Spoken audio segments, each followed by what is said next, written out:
call the clerk. Government business, order of the day number 1, resumption of debate on the question that grievances be noted. The question is that grievances be noted, and I give the call to the member for Mackellar. Thank you, Deputy Speaker. As the member for Indi so eloquently put it, it's time to put a fork in the pork.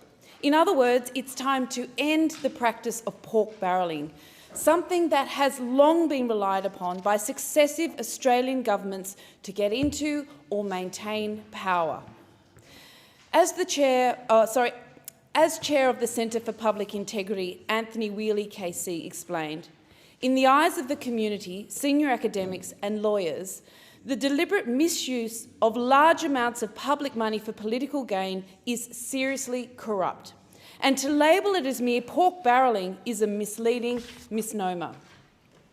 In this context, corrupt does not mean criminally corrupt, but instead means a lack of political integrity, doing something that is not in the best interest of the public, but is instead in the best interest of a party by trying to buy favour in certain electorates, particularly swing seats. Often described as grey corruption, pork barrelling is not how public money is supposed to be spent. As Simon Logstaff, Executive Director of the Ethics Institute, put it, the practice of pork barrelling contravenes the core requirements of democracy and, as such, should be deemed an illicit form of conduct that corrupts the democratic process. As identified in the Grattan Institute's 22 report, New Politics Preventing Pork Barrelling, the allocation of grant money in particular seats to try to buy votes is one of the most visible forms of pork barrelling. The report found that, and I quote, grant processes often allow substantial ministerial discretion, with little transparency around decision-making, making them an ideal vehicle for delivering pork. The 2025 federal election was no exception. The Labor government allocated $650 million in taxpayer-funded election commitments through a one-off round of the Major and Local Community Infrastructure Program. This program is closed and non-competitive, meaning community organisations in electorates like Mackellar cannot apply. Instead, projects have already been handpicked and decided by the government, the majority in Labor electorates, thus creating a system that prioritises political interest over community need. Out of 197 local community infrastructure projects committed to during the 2025 election, totalling over $1 billion, 180 of these are in Labor Party seats. Local football clubs in the Labor electorates of Boothby and Gilmore, for example, have been promised millions in funding for projects that include upgrades to change rooms, training facilities and a new clubhouse. Yet, Forest Rugby Club in Mackellar, which needs funding to upgrade its facilities to cater for the rapid growth in female participation in rugby, cannot apply to this grant program. Similarly, surf lifesaving clubs in the Labor electorates of Lyons and Kingsford Smith have been promised around $5 million in funding. Meanwhile, Newport and North Narrabeen surf lifesaving clubs in Mackellar, which both need funding for upgrades to improve accessibility, public amenity and facilities for education and training, cannot access these funds. The Supporting Multicultural Communities program follows the same pattern. It even states on the website that the Australian government is investing up to $190 million over 2 years from the 2025-26 to provide direct support to multicultural communities in line with the 2025 election commitments. This program, like the Major and Local Community Infrastructure program, will be funded through closed, non-competitive grants rounds. The first cab off the rank was the Supporting Multicultural Communities Infrastructure Grant Program that opened on November 14 last year. This closed, non-competitive grant program allocates over $109 million to more than 40 organisations, all located in Labor electorates. Many of these projects are for community centres and cultural hubs. In Mackellar, We have the largest Tibetan community in Australia, yet we cannot apply for funds through this program to build a much-needed cultural centre for this community. Quite simply, they have to still go without.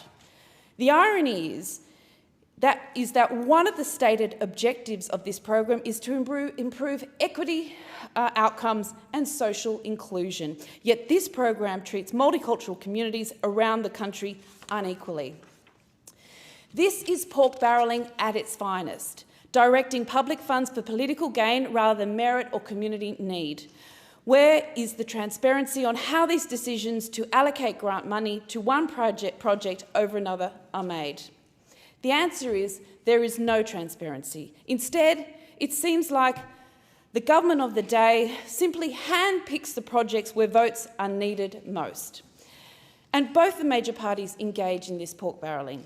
Analysis by the Sydney Morning Herald and The Age found that of 19,000 federal grants allocated under 11 grant programs between 2017 and 2021 under the coalition government, found that coalition electorates received $1.9 billion, while Labor electorates received $530 million. And we all remember the $660 million car park rort scandal, when not a single commuter car park site was allocated grant funding based on the need to solve congestion issues, which was the stated aim of the program. Instead, each grant was handpicked by the coalition to serve its own ends at the taxpayer's expense. And who could forget the community sport infrastructure program under the coalition, better known as sports rorts, whereby the Australian National Audit Office found that the minister had disregarded departmental advice and program guidelines, and that government seats had received much higher levels of funding. The minister responsible on that at that time, Senator Bridget McKenzie, justified it by saying, "I make no apology for exercising ministerial discretion. To do so was my prerogative, but more importantly, it was my responsibility." The senator and I obviously have a different definition of responsibility. Commonwealth grant funding is relied upon by small businesses, volunteer-led organisations and not-for-profits around the country to support local communities. A minister's responsibility should be to all Australians, not just those in their own backyard or that of their party colleagues. It is the minister's responsibility to spend taxpayers' money responsibly. When ministers and government use public funds as a tool for political advantage, this undermines trust, fairness and principles of democracy. And Australians won't stand for it. The Australia Institute research shows that 4 in 5 Australians consider it corrupt to allocate public money to projects to win votes. Despite the government formally agreeing with qualification to all 8 recommendations of the 2023 Joint Committee Inquiry into Commonwealth Grants Administration, nothing has meaningfully changed. The new merit-based processes principle still allows ministers, accountable authorities or delegates to bypass competitive merit-based selection wherever they choose, leaving the door wide open to the very practices these reforms were meant to prevent. This brings me to the bill introduced by independent member for Indi, Dr Helen Haynes, her End Pork Barrelling Bill. This offers a framework that puts an end to misusing taxpayers' money for political purposes. The bill requires all grants to have publicly available merit-based criteria. The reality is that all communities deserve equal access to funding based on merit and need, not political affiliation. Closed, non-competitive grant processes, by their very nature, lack transparency, allowing ministers to choose the pool of candidate projects, as well as allowing for greater discretion in the final selection. The majority of Australians want this to change. It's time the government put an end to the practice of closed, non-competitive grant programs and instead implement transparent, open, competitive, merit-based grant funding that fairly and equitably offers the same opportunities to all electorates around the country to support community needs. Thank you. Thank you, and I give the call to the member for Brisbane. Thank you, Deputy Speaker. I'm here to talk about housing because it really is a fundamental human right, and we're at a critical point in this nation's history that we need all levels of government working together to build the homes we need for this generation and the next. When we put up our hands to represent our communities, one of the main goals is to ensure we leave our communities in a better position than when we started. And this starts with making housing more affordable and accessible. Housing really is a life-defining challenge for so many Australians. People are working hard, they're doing the right thing, and still they can't get into a home or into a place to call their home. Young people are outbidding each other for rental properties. Families with kids who would have absolutely owned their own home a generation ago can't get a foothold in the door. And we hear from young people who feel they will never have a chance to own a place of their own. We hear it from their parents who cannot give their kids the stability they got as children. We hear it from renters whose rents are going up too high and too often. And we see women who have fled violent or unworkable domestic situations being left stranded, couch surfing or car sleeping. And we see it in the rising rate of homelessness that is so evident across our suburbs and our regions. So no matter what your situation, having a roof over your head is fundamental to how your life will unfold. Deputy Speaker, in my first speech to this Parliament, I spoke about my experience growing up in Brisbane and the importance of this foundation, not just to me and my siblings, but to the many foster siblings that shared our home. Our inner-city home was noisy, there's no question about it. There were eight siblings, 7 girls, my brother, along with foster kids that came and went. At times there were mattresses on the floors and sometimes sheets hung for privacy as bedrooms were made to accommodate children needing a safe home.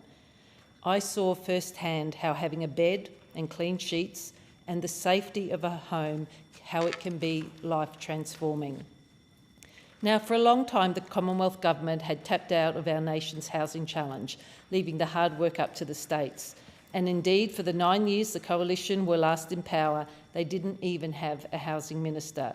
They built just 373 social and affordable homes over that entire period. Deputy Speaker, this crisis wasn't created overnight and it won't be fixed overnight. And our government understands this and we are throwing everything at it. We are undertaking the single biggest housing build since the Second World War. Our $43 billion housing agenda is focused on 3 things: building more homes, making it better to rent, and backing first home buyers. We've actually completed over 500,000 social and affordable homes and have 25,000 more in construction and planning. And this is helping people right across the country, like Karen, who I met during the election campaign. Now, Karen's in her 60s, and after fleeing domestic violence around 7 or 8 years ago, she lived in shared accommodation and then finally got a place of her own. What she said to me was she can decorate it as hers. She can leave the dishes to tomorrow if she wants to, and she can use the washing machine without checking first. Basically, she can live her life her way. Deputy Speaker, since we were elected, over 180,000 Australians and counting have bought their first home with our 5% deposit. More than 1 million households have been supported with our 50% increase in rent assistance. We are seeing a real turnaround in home building, with 500,000 homes being built since we came to office, and new housing commitments up 17% at the same time on last year. But let's be clear, the job is not done. It's still too hard to build and to buy in this country, and that's what we're focused on. In this term, this Labor government will build more homes. We're continuing the path of building 55,000 social and affordable homes, as well as building 100,000 homes for first home buyers. And we're working towards our bold national aspiration in Australia to build 1.2 million homes in 5 years. And we're making it better to rent, helping thousands more rental homes get built and continuing to lift rental standards through our work with the states. We're also implementing Help to Buy, our first national shared equity scheme, and delivering our 5% deposit guarantee for every first home buyer. But, Deputy Speaker, we need to keep building. We need to make it easier to build. We need to make it quicker to build. And we know there is more to do, and I'm calling on the state LNP government in my state of Queensland to stop playing politics and build more social and affordable homes. Housing in Queensland is the tightest it's been in more than a decade. Entry-level prices for first home buyers have overtaken Sydney. Hard to imagine, really, even a few years ago. And research shows there's only 1 month left of apartment supply.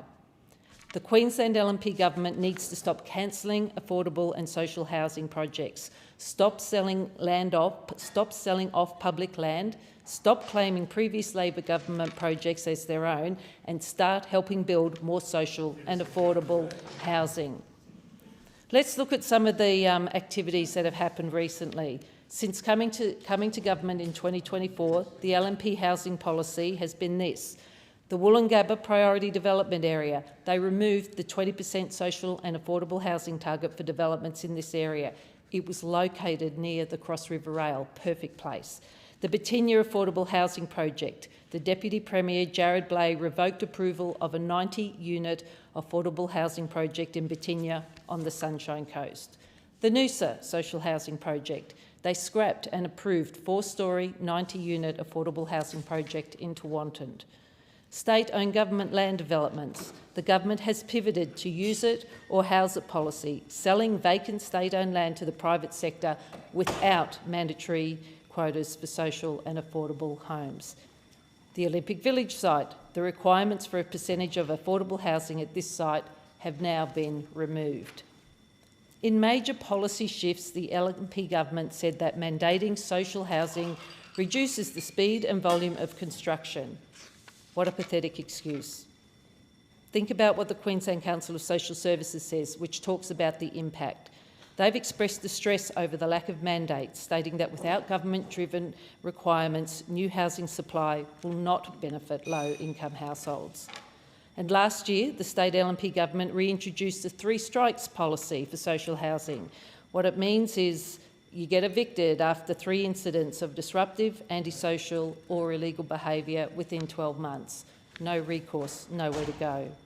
This is a cruel policy that does nothing to help the most vulnerable in our community. Karen Walsh, Chief Executive of the not-for-profit organisation MICA, said she understood the issues that social housing is facing, and she would know, but she also goes on to say, I think there are other ways that we need, other things we can do to address this, because it disproportionately is going to affect the vulnerable in our community. So I say to the people in the Brisbane community, you should demand better out of the state LNP government. Their record, frankly, is shameful. They have abandoned you and they have given up the fight on making housing more affordable in Brisbane. They don't care, frankly, and it's just not good enough. And I want to say to the people of Brisbane, this Labor government has your back, and we will keep working hard to tackle the housing challenges you are facing. Under this Labor government, we've made a radical switch. We are tackling the housing crisis from every angle. Our government is the boldest and most ambitious Australian government on housing since the post-war period. We are already delivering and we are taking this seriously, and we're seeing real results for many Australians, including in Brisbane. To make a difference, Deputy Speaker, we must work together at all levels of government. We need to find better ways to get on top of the housing challenge. We're doing our bit, and I'm calling on the state government and, frankly, the LNP Council to do their bit. We owe it to the next generation of Australians. Thank you. Thank you, and I give the call to the member for Gippsland. Thank you, Deputy Speaker. I'm often critical of the Canberra bubble, and for good reason. Too many decisions made in this place reflect decisions made in bureaucracy by people with a lived experience which is very different to the people I represent in Gippsland. The rich diversity of rural, regional and remote communities is nothing like the Australian Capital Territory. We face many different challenges and they're rarely catered for in the one-size-fits-all approach which dominates Canberra. So it's with that in mind, Deputy Speaker, that I rise today to talk about how we raise children in Australia and the system of childcare which isn't fit for purpose anymore, if it ever was. Australia needs to have a conversation, Deputy Speaker, about our approach to supporting families as they raise children, because the current system is broken and is completely unfit for purpose in a modern world. Mums and dads across Australia are increasingly concerned they've been sold a dud system by all levels of government when it comes to supporting parenthood, the most important job they'll ever have. The current system of institutionalised childcare actively discriminates against parents who want to raise their own children. So I welcome the contributions to this debate by author Virginia Tapscott with her book titled All Mothers Work, a revolutionary plan to fix failing care systems and truly liberate women, and the Page Research Centre's Raising the Next Generation, a practical plan to protect children, support parents, strengthen families and restore genuine choice. Now, Deputy Speaker, I say at the outset to those opposite, there's nothing to be afraid in either of these documents. They are both invaluable contributions to the conversations we need to have as a nation. This is not some ultra-conservative, nostalgic stroll down memory lane to a bygone era with women in the kitchen and men off to work. These are both pragmatic documents which highlight how women have been misled into having their rights to choose what works for them being removed, and big government dominating the decisions that families should rightfully make all by themselves. Now, Deputy Speaker, the core of the debate is that we have now reached a point where we have a one-size-fits-all model of institutionalised childcare, which has displaced choice and flexibility, with the biggest losers being the children, whose interests should actually be returned to the centre of the decision-making regarding families. The current system has become a high-cost money-go-round, with $16 billion in taxpayer funds going to subsidise childcare, which is overwhelmingly a profit-driven enterprise. What we're seeing now, Deputy Speaker, is many parents are feeling trapped into returning to work earlier than they wanted to, so they can earn some money to qualify for the childcare subsidy to keep up with their cost of living problems, and then they feel guilty because they're spending more time away from the children than they had originally planned.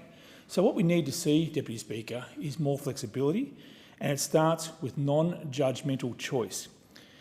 As I said, the Australian government now provides $16 billion in childcare subsidies per year, and you don't need to be working to place your children in care, while the system actively puts barriers in front of parents who want to care for their own children in those crucial first 3 years of life. So this institution-based system is fundamentally flawed and struggling on many fronts, with a shortage of long daycare places in the outer suburbs, childcare deserts in the regions, a lack of trained staff, which has been exacerbated by burnout for those staff who are in the industry, and an exodus of workers to the higher wages in the disability sector. We are now seeing, sadly, frequent reports of abuse and childcare centres failing to meet the required standards, only adding to the concerns of many Australian families. I want to stress, Deputy Speaker, that the overwhelming majority of workers in childcare centres are doing the right thing every day to look after the children in their care. But there is no question that media reports of abuse are adding to anxiety for families, and I am concerned there will be more revelations in the years to come. Deputy Speaker, no one should feel threatened by this debate, and just as importantly, no one should be judging anyone else for the decisions they make which are right for them and their families at that time. Not everyone wants to send their child to a formalised childcare environment at a very early age, regardless of the government subsidies that intend to herd them back into the paid workforce before they are really ready to do so.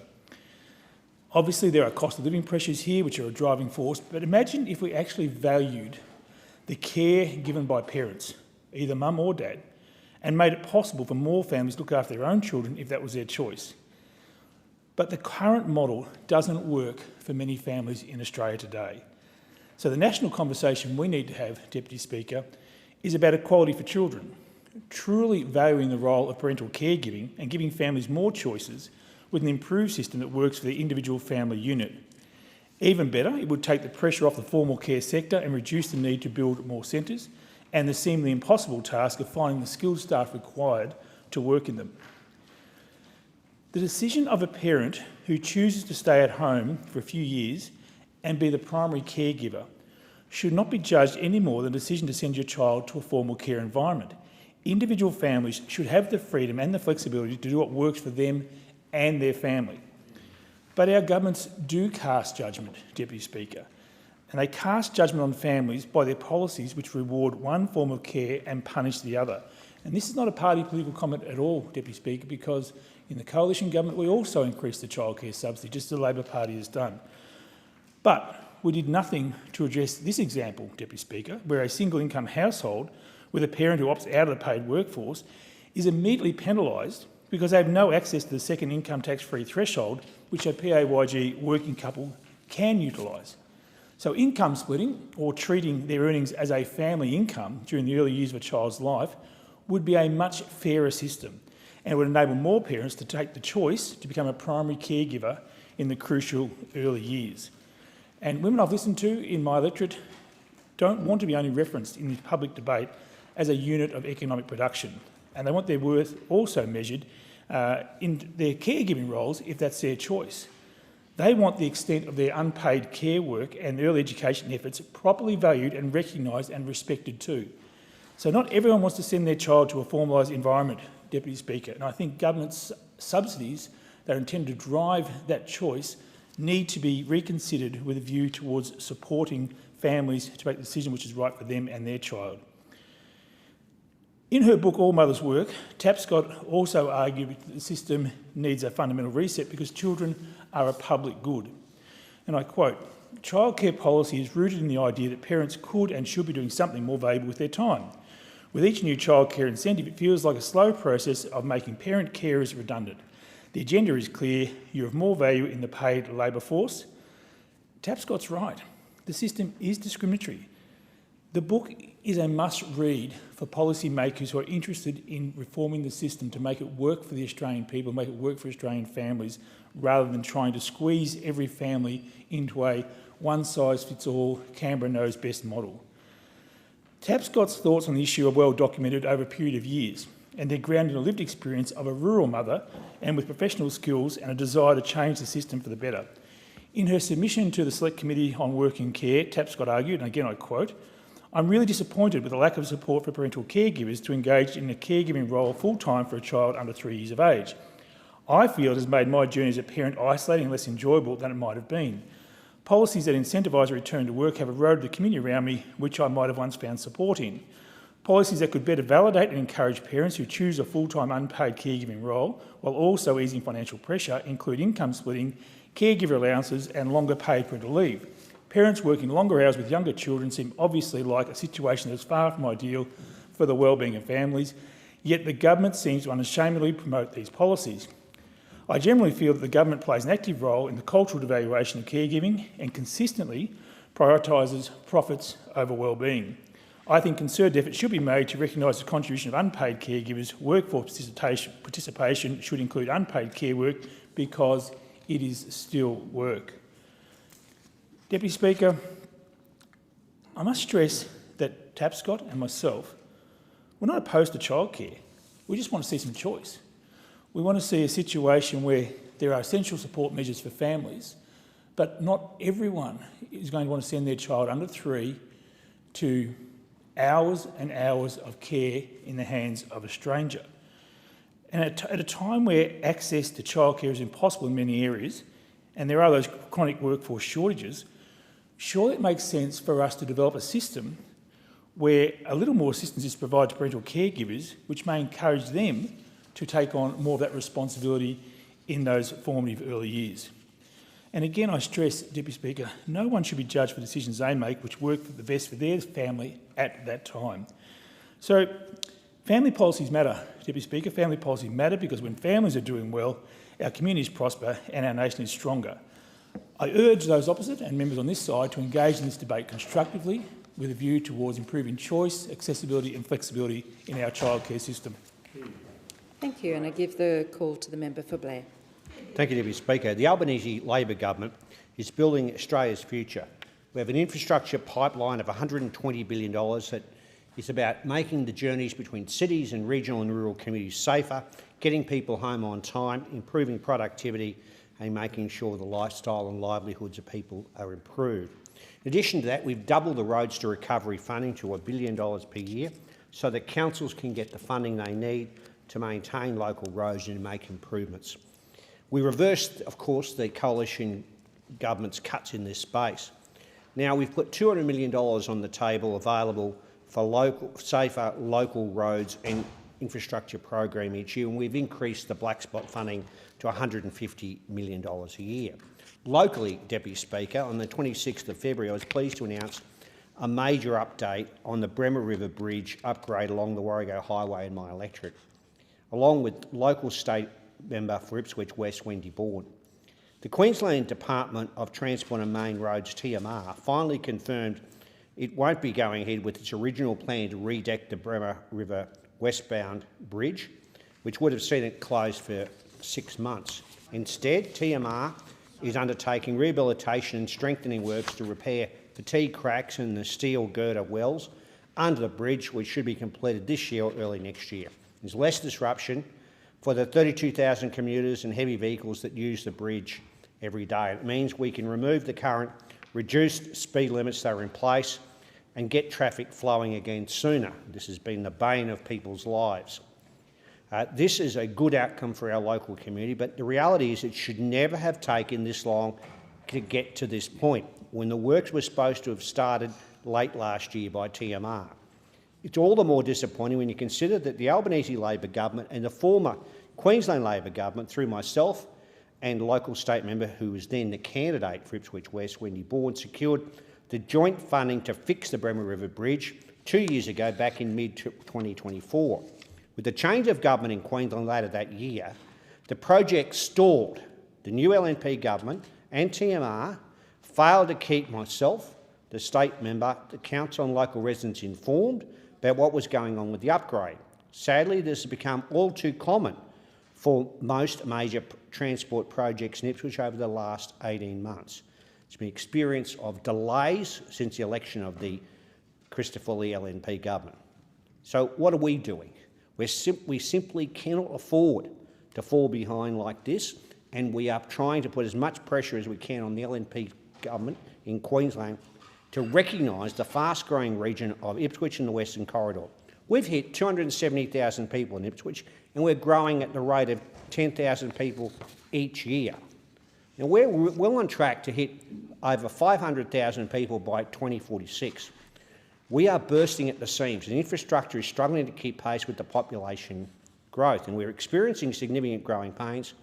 A very rough proxy, Infrastructure Australia has estimated the cost of congestion on the Ipswich motorway is to rise to $139 million per annum by 2031. This is not some backwater. This is Ipswich, one of the major provincial cities in Queensland.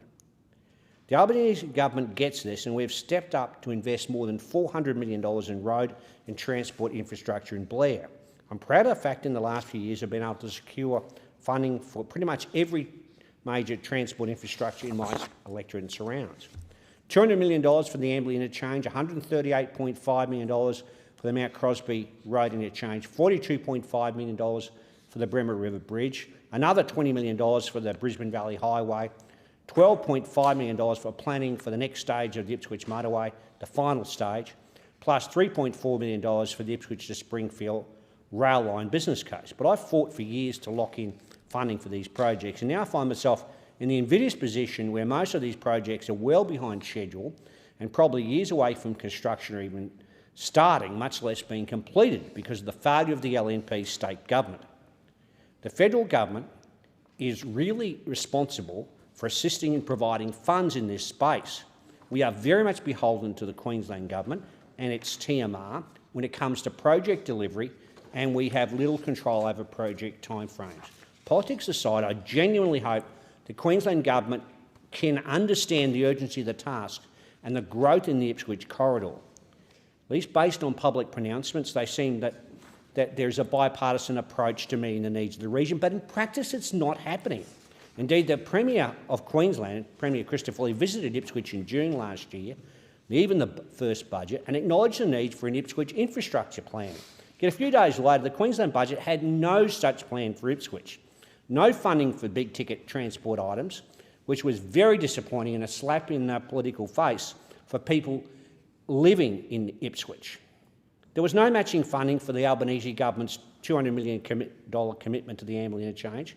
There was only $4 million for a detailed business case for a second river crossing to duplicate the David Trumpy Bridge over the Bremer River, And they failed to match, of course, the former state Labor government's $146 million commitment towards construction of such a bridge. The failure to back in the Amberley interchange in particular was very poor and disappointing after LNP candidates, indeed some members at a state level, had campaigned on a slogan, "Just fix it," during state and federal election campaigns with billboards all over the place and brochures being distributed. On top of this, there were no updates on projects that had already had joint funding allocated, like the Mount Crosby Road interchange, the Bremer River Bridge and the Ipswich Motorway, or the Ipswich to Springfield rail line, and these projects all now appear to be in the slow lane. While we're now finally seeing some progress on the Bremer River Bridge repairs, the Mount Crosby interchange upgrade is just up the road and has been mishandled by TMR. The department had to complete additional ecological surveys under the federal government's Environmental Protection, Biodiversity and Conservation Act beyond that which they claimed they initially anticipated. They knew about this in 2023. So it's disappointing that construction is not expected to start until late 2026, and that could be delayed even further. This is mishandling by the LNP government at a state level and its department, TMR. Going forward, I hope they do not continue to hide behind these environmental approvals and use them as an excuse to delay the project further. Unfortunately, this project predates the recent reforms to the EPBC Act aimed at fast-tracking project approvals. I can't help feeling that if these projects were in other major centres like the Gold Coast or the Sunshine Coast, they would have been far progressed by now. In a bizarre postscript to the Christopher government state budget, the Queensland Minister for Transport and Main Roads, Brent Mickelberg, claimed in a speech in September last year that the Christopher government had matched, wrongly he was wrong, the $200 million federal commitment to the Amberley interchange, and the funding was in the budget. It clearly was not. It's an extraordinary gaffe. In addition, the minister admitted the Amberley interchange was, and I quote, dangerous, yet he refused to join the federal government and commit money to this much-needed project. When I announced the $200 million ahead of the federal election last year, it was expected the Queensland government would match the funding because the LNP candidate running against me just days later also matched our commitment, expecting his comrades and colleagues in the Queensland government to match it. After all, it also followed an announcement in September 2024 of our government and the former state Labor government of another $20 million in joint funding for business cases for upgrades to the Amberley interchange, the Ripley Road and Swanbank interchanges along the Cunningham Highway. On top of this, in his speech, the minister, that is Minister Mickelberg, further tried to claim funding in the state budget for the Ipswich to Springfield rail link or the public transport corridor came from the Christopher government when it was actually committed by the former state Labor government as well as the Albanese government. This was a 2022 election commitment of mine with the Albanese Labor government and the former state Labor government both committing $3.4 million towards a detailed business case for the rail line to get the project back on track after it had stalled under the former coalition government. I understand the preliminary evaluation is now being completed, so the state government and the Ipswich City Council need to work with the federal government to finalise the scope of works and get the project to the detailed business case stage as quickly as possible. This is one of Ipswich Region's highest priority projects and has just been endorsed again in Infrastructure Australia's latest priority list. So we need to get moving and shovel ready. The Christopher State Liberal government has so far failed to deliver for Ipswich, and their first state budget was a missed opportunity for our region. I'm very hopeful, although I'm not quite sure, that they'll have a Damascus Road conversion experience and all of a sudden recognise that Ipswich is one of the biggest cities in Queensland and deserves the infrastructure to match the growth in its population. Thank you, and I give the call to the member for Calper. Thank you very much, Deputy Speaker. I stood in this place last week and spoke about Labor's unwritten slogan that every MP, from the Prime Minister down to the backbencher, have adopted over the past 4 years. And that slogan is divert, deflect and deny. And these tactics have been proved by those on the other side of the floor to distract the Australian people into believing that they are better off than they were 4 years ago. And nowhere is it more pronounced when they are answering questions about the economy right now. And I recall the Prime Minister saying in question time recently, "I have seen the positive difference that our government is making, easing cost of living pressures and improving the lives of Australians," Deputy Speaker. Everybody out there knows that that is completely false. And I can certainly say with certainty the people in my electorate of the mid-north coast in Cowper are definitely not feeling that their lives have been improved under this government. In fact, Australia is seeing the biggest fall in living standards in the developed world over the past 4 years. So I find it absolutely remarkable that the Prime Minister can stand there at the dispatch box with a straight face and say that Australians are better off. Divert, deflect and deny. So it's no surprise when Australians are paying 39% more for insurance, 38% more for energy, 22% more in rent, health is up 18%, education is up 17%, and food is up 16%. Well, food's up 16% right now, but as we see the unfolding crisis in terms of fuel security, I think we'll see a definite peak in that statistic, Deputy Speaker. But the Treasurer will tell you one of two things when he is asked about his role here. Firstly, it's somehow the coalition's fault, a line that he has become so accustomed to over the 4 years, or perhaps he's just forgotten he's now the government, he's now the Treasurer. To be perfectly honest, it's almost like he's channeling his inner Bart Simpson. I didn't do it. I didn't do it, Deputy Speaker, not my fault.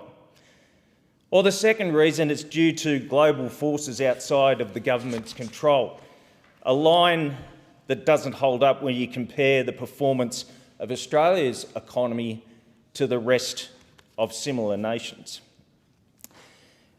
Deputy Speaker, when things are so clearly wrong and the trajectory of the Australian economy continues to sink ever lower, this Treasurer behaves as though he is a bystander or a commentator, not a leader.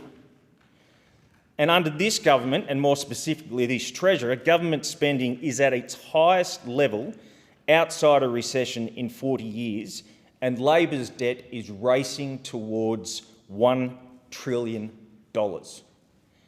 And what that means in plain English, Australian taxpayers are currently shelling out $50,000 a minute to service that debt, to service Labor's debt.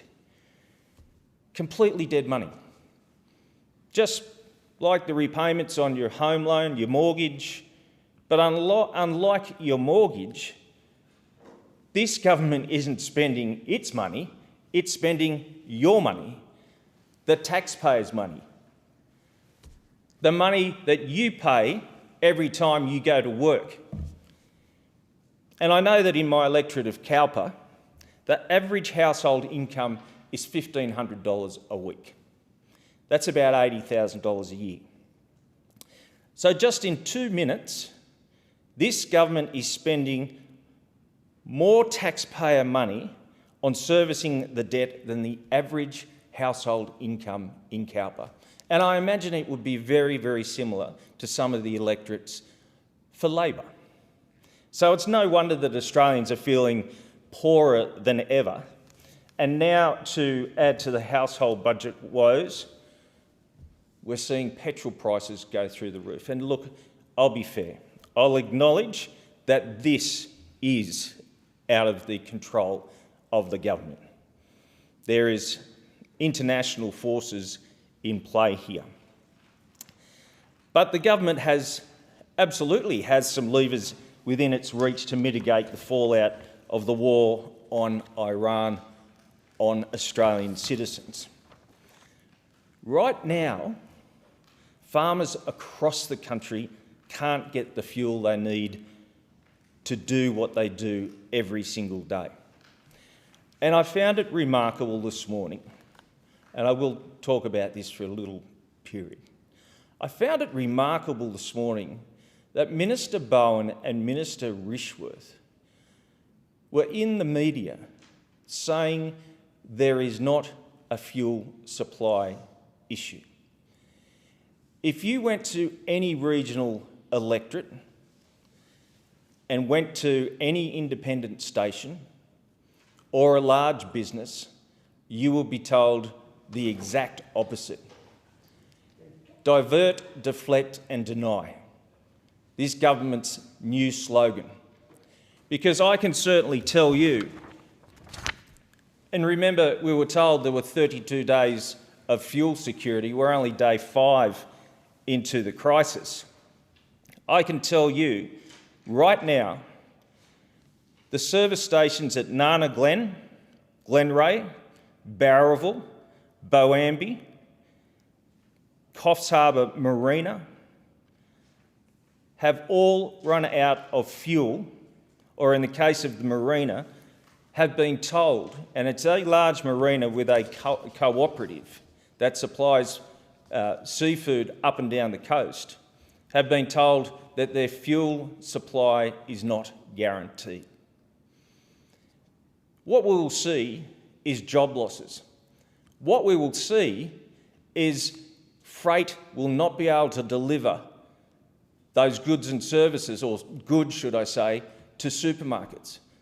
What we will see is shortage of food in supermarkets because of this government's failure to actually make sure the fuel gets out there. It's no good sitting offshore. It's no good in containers where we can't access them. This government needs to act right now, immediately, because we don't want to see our frontline workers, our frontline services, such as the police, having to act as security or enforcement because of this government's failings. So once again, Deputy Speaker, the Minister for Energy has to provide assurances that the agricultural sector, that there will be access to fuel in the near future and that operations won't be affected. Deputy Speaker, we are only 5 days into the Iran conflict, and despite the Minister assuring us that fuel reserves are at least 32 days, we've already seen chaos in the market implications. And the net zero obsession that we've seen during the 4 years of Labor's reign has become all-consuming for the Minister for Energy. And he needs to spend his entire day defending it rather than pulling forward sensible solutions. And this is where we see deflect, deny, divert. Deputy Speaker, it is time for this government to come clean. It is time for this government to say, we have lost control of our economy. It is time for this government to start dealing with the opposition and working in the interests of the Australian people, rather than heading down the road of destroying the economy with $1 trillion debt, no solutions and no answers. Thank you. Thank you. I'll give the call to the member for Ford. Thank you, Deputy Speaker. So there's, I think, a couple of things in the member for Cowper's contribution that I would like to respond to. He says that maybe our strategic fuel supplies aren't. It's not good enough for them to be offshore. But I'll say where they are, where it's not good enough for them to be, and that's Texas or Louisiana, Deputy Speaker.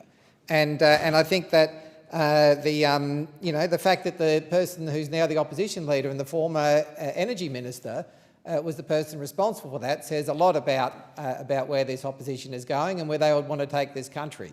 The second thing he said also is that it's up to the energy minister to guarantee to agricultural and I guess to other businesses that there will be fuel supply. The energy minister has been very clear that this is not a supply problem, that all of the fuel that was supposed to arrive in Australia has arrived. All of the fuel that we expect to arrive in Australia is going to arrive. And I think that the opposition should really be much more responsible in the language that they're using, that ultimately there are demand pressures here which is creating disruption, but that there is enough diesel, there is enough petrol in this country, as much as that we had expected there to be, there is. And so there is no problem with supply. And actually the opposition would, I think, be helpful in the national interest if they were to help get that message out. And so I guess I'm aggrieved in my first grievance speech at what the member for Cowper has had to say, which incidentally is the sort of thing that I did want to talk about here, because in what is my first grievance speech, there are, I think, many things which I am aggrieved about, many things which people in the communities that we represent are aggrieved about. And that is because I think we have been left as a government with 10 years of inaction from the previous government in so many areas that it's really hard to choose one topic to be aggrieved about. What I do want to talk about is energy and energy policy. But I mean, it could easily have been about housing. It could easily have been about healthcare. It could easily have been about training. There are so many things where the former government completely vacated the field that I could be aggrieved about.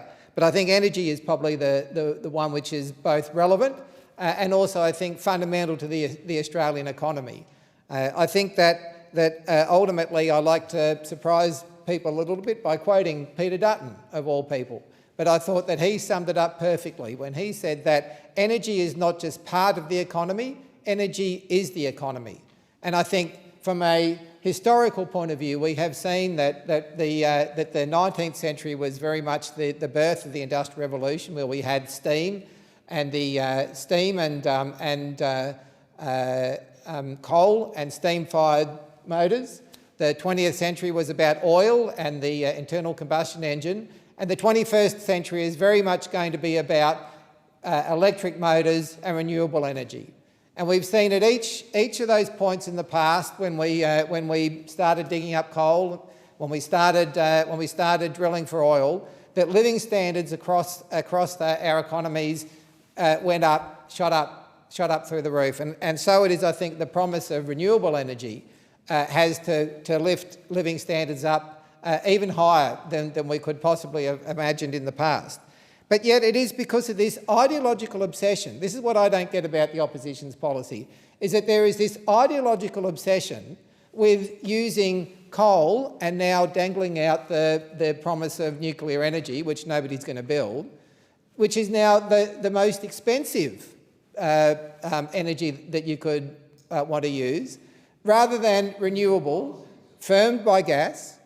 energy firmed by gas and batteries, which is the cheapest model of energy. So, and the only way to explain this is that they've got this ideological obsession that prevents them from supporting the cheapest model, because somehow if you believe in coal and nuclear, then you don't believe in climate change.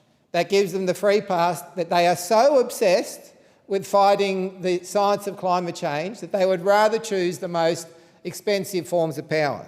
And so it is through the course of the previous government, we've had this ideological fixation. So it is continuing today, I think, with the Shadow Treasurer, who is, history I think will show, an even more radical Shadow Treasurer than John Hewson, who was bad enough in his time as Shadow Treasurer. But now we've got a Shadow Treasurer who is so fixated on this idea that the government should not be involved in healthcare, that superannuation shouldn't exist, that it should be all up to the individual, that people should have individualised health accounts rather than a universal scheme.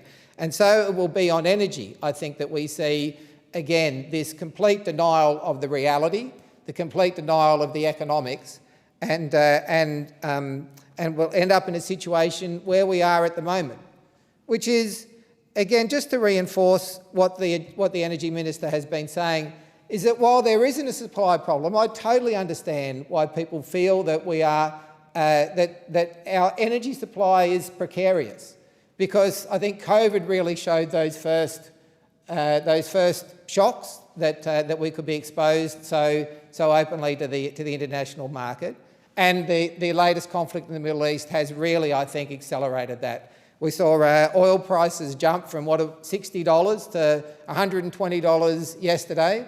They're back down to about $80. But when Australians see that, just like all of us in here, we feel it in our bones that there is something wrong with our economy.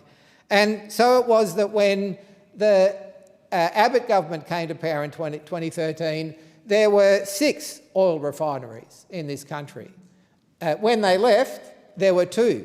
And it was only because of the pressure put on by the Labor Party at the time, a policy which has been continued, to protect those refineries, that we still have those 2 now.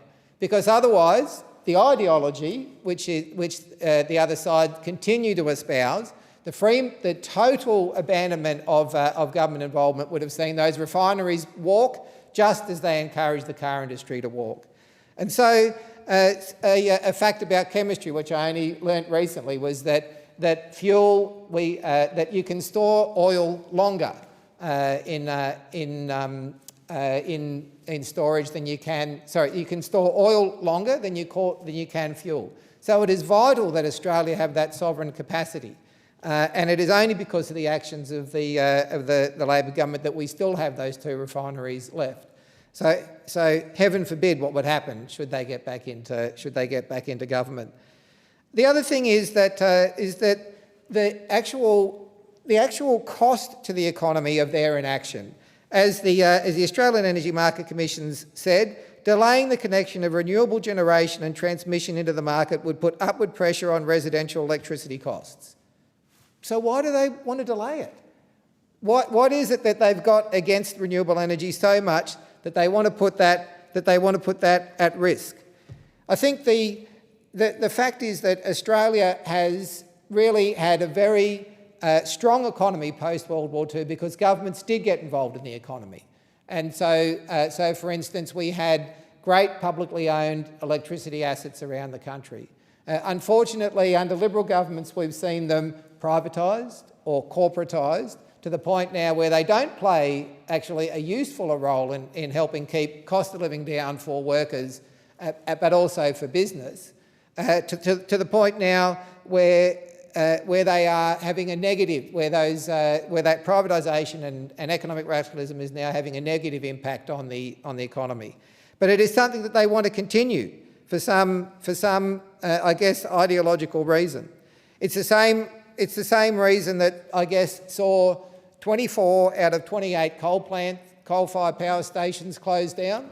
It's the same philosophy that saw 4 gigawatts of energy leave the system and 1 gigawatt of energy come on. It's the same philosophy that actually doesn't care about the results and doesn't care about the impact that it has on people's lives.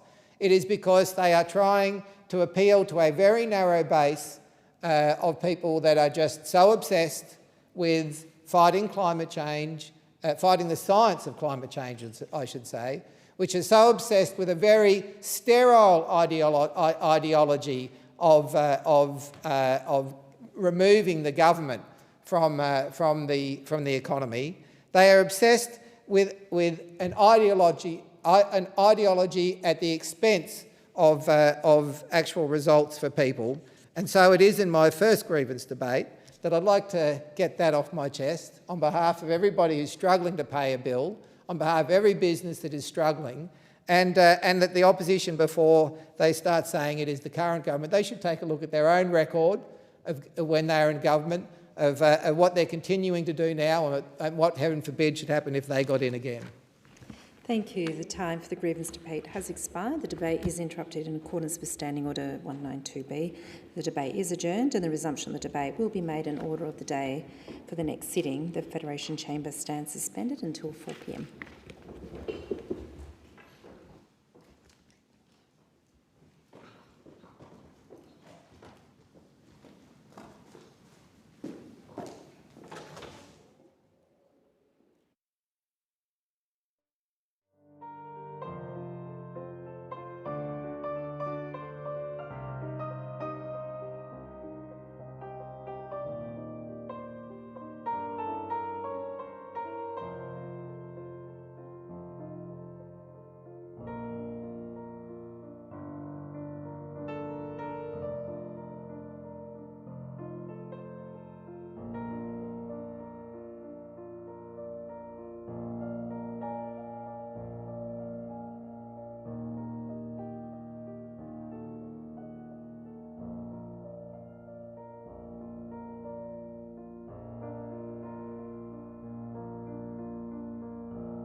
Are there any constituency statements? I call the member for Kooyong. Thank you, Deputy Speaker. When the government's new Aged Care Act came into force in November of last year, the minister declared a new era for aged care in Australia. He promised once-in-a-generation changes that would enshrine the rights of older Australians. The minister was right. The reforms have ushered in a new era for older Australians, but it's one in which the future of those who built this country is deeply uncertain, one in which frail Australians are being crushed by the cost of basic services, and one in which far too many Australians, almost 5,000 last year, Deputy Speaker, run out of time while stuck in a waiting queue. They die without the care and the support that they deserve. When I asked the minister during question time recently about robo-aged care, I was prompted by constituents who saw the sector's new opaque algorithm as stripping aged care assessments of clinical judgment. I'm hearing stories of people seeking reassessment only to be told that they're no longer eligible for aged care. I'm told that the algorithm is systemically underestimating older Australians' needs. I'm hearing from experienced clinicians who are forbidden to override the algorithm to recommend more appropriate levels of support. And I'm hearing from clinicians who have left the sector in distress over their ability to adequately support the aged. Not only are there more than 100,000 older Australians waiting for these robo-assessments, there are over 130,000 people who have already been assessed and who are still waiting for support at home. And once they do receive support, older Australians are getting less money for value. Many who were previously able to have their needs met through home care are now reporting reduced hours of support because of the rising cost of services. This is completely at odds with the government's promised no worse off principle. Deputy Speaker, it's now 4 months since these reforms took effect. The system is unfit for purpose. It's relegating millions of Australians to a future of poorer health outcomes, lower quality of life and increased cost of living. This government promised a new era for aged care, but instead it has delivered an unfolding crisis. Older Australians deserve better than this. They deserve dignity, care and genuine needs-based support. The government has an opportunity now to review, to assess and to iteratively improve support at home so it can be the program it was intended to be. It should do that, and it should do that as a matter of urgency. I call the member for Braddon. Thank you, Deputy Speaker. How good is live music? I went to the Good Gumnuts Festival on Saturday in my electorate of Braddon. The Albanese Labor government is delivering on its commitment to keep Australia's music scene strong, supporting venues, keeping festivals vibrant and ensuring artists can continue doing what they love. Through the Revive Live program, 105 organisations right across the country received support, including in Braddon. And I was especially pleased that the Good Gumnuts Festival received $70,000 to support Australian artist fees, professional development, production and accessibility. What began as a first anniversary celebration for Harry Baldock and Charlotte Gray has now grown into one of the region's favourite festivals, an event that brings together families, music lovers and visitors together in a spectacular setting. Good Gumnuts has always been about community, about connection and joy.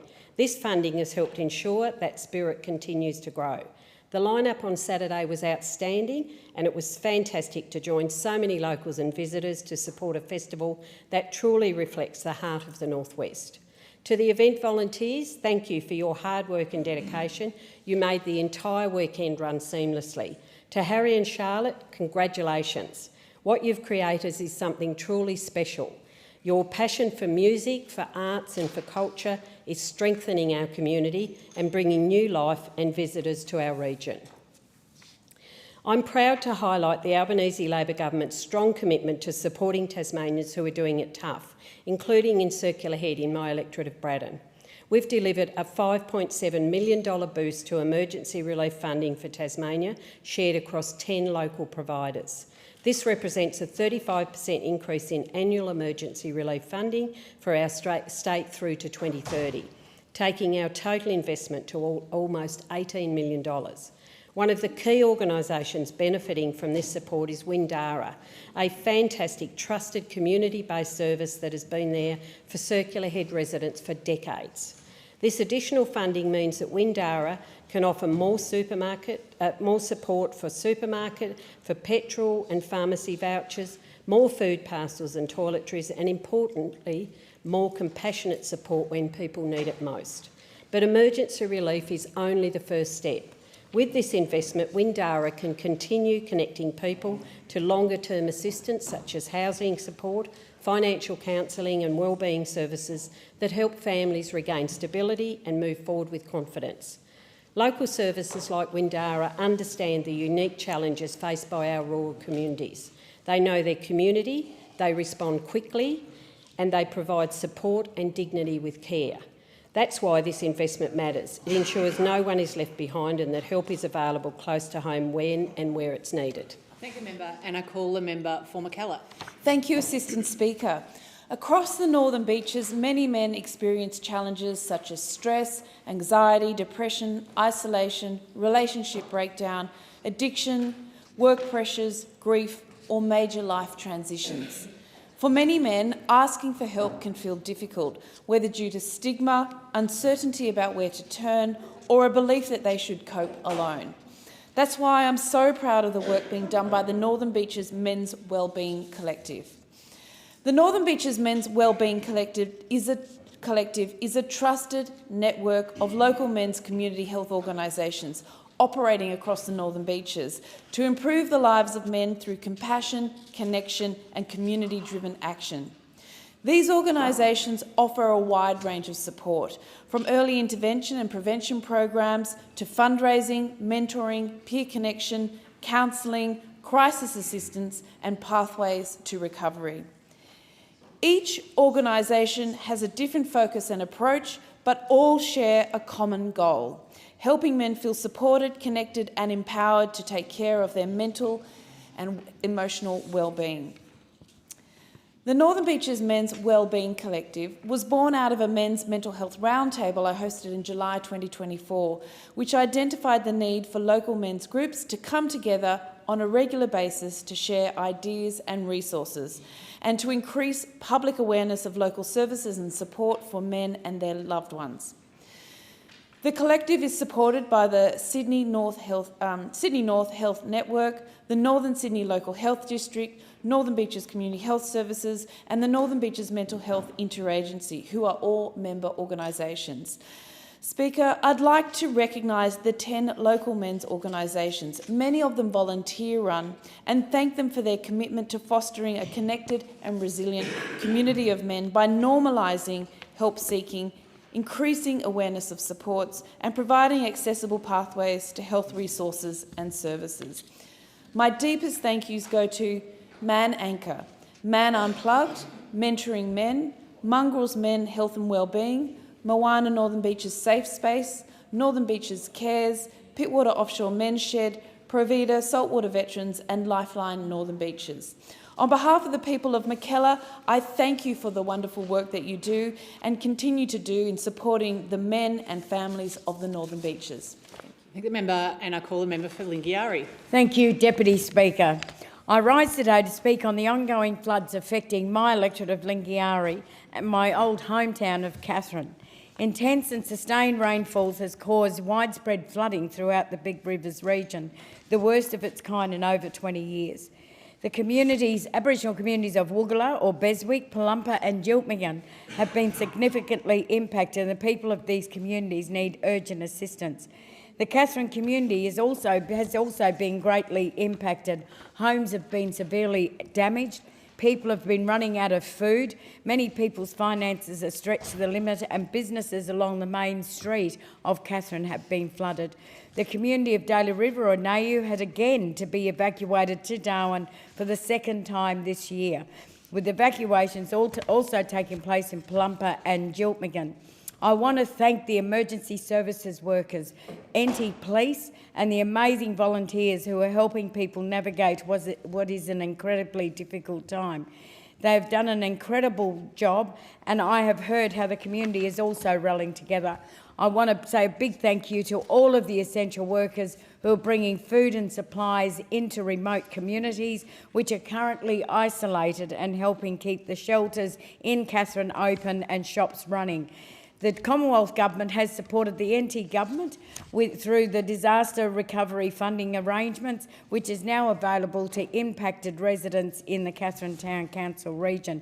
It is critical that the Northern Territory Chief Minister also extends this to those impacted in our remote communities in the Daly and Roper River regions. They are in serious need of support, and the NT Government must work quickly to provide this. I want to quickly mention that people have spoken to me and to Minister McCarthy of the need for more food and greater level of information. Deputy Speaker, my thoughts are with those members of our community who have been evacuated and are away from their homes during this very stressful time. And I just want to take quickly this moment to say to our mob, floodwaters are incredibly unpredictable and dangerous. Crossing floodwaters is simply not worth it. If it's flooded, forget about it. Don't try and cross it.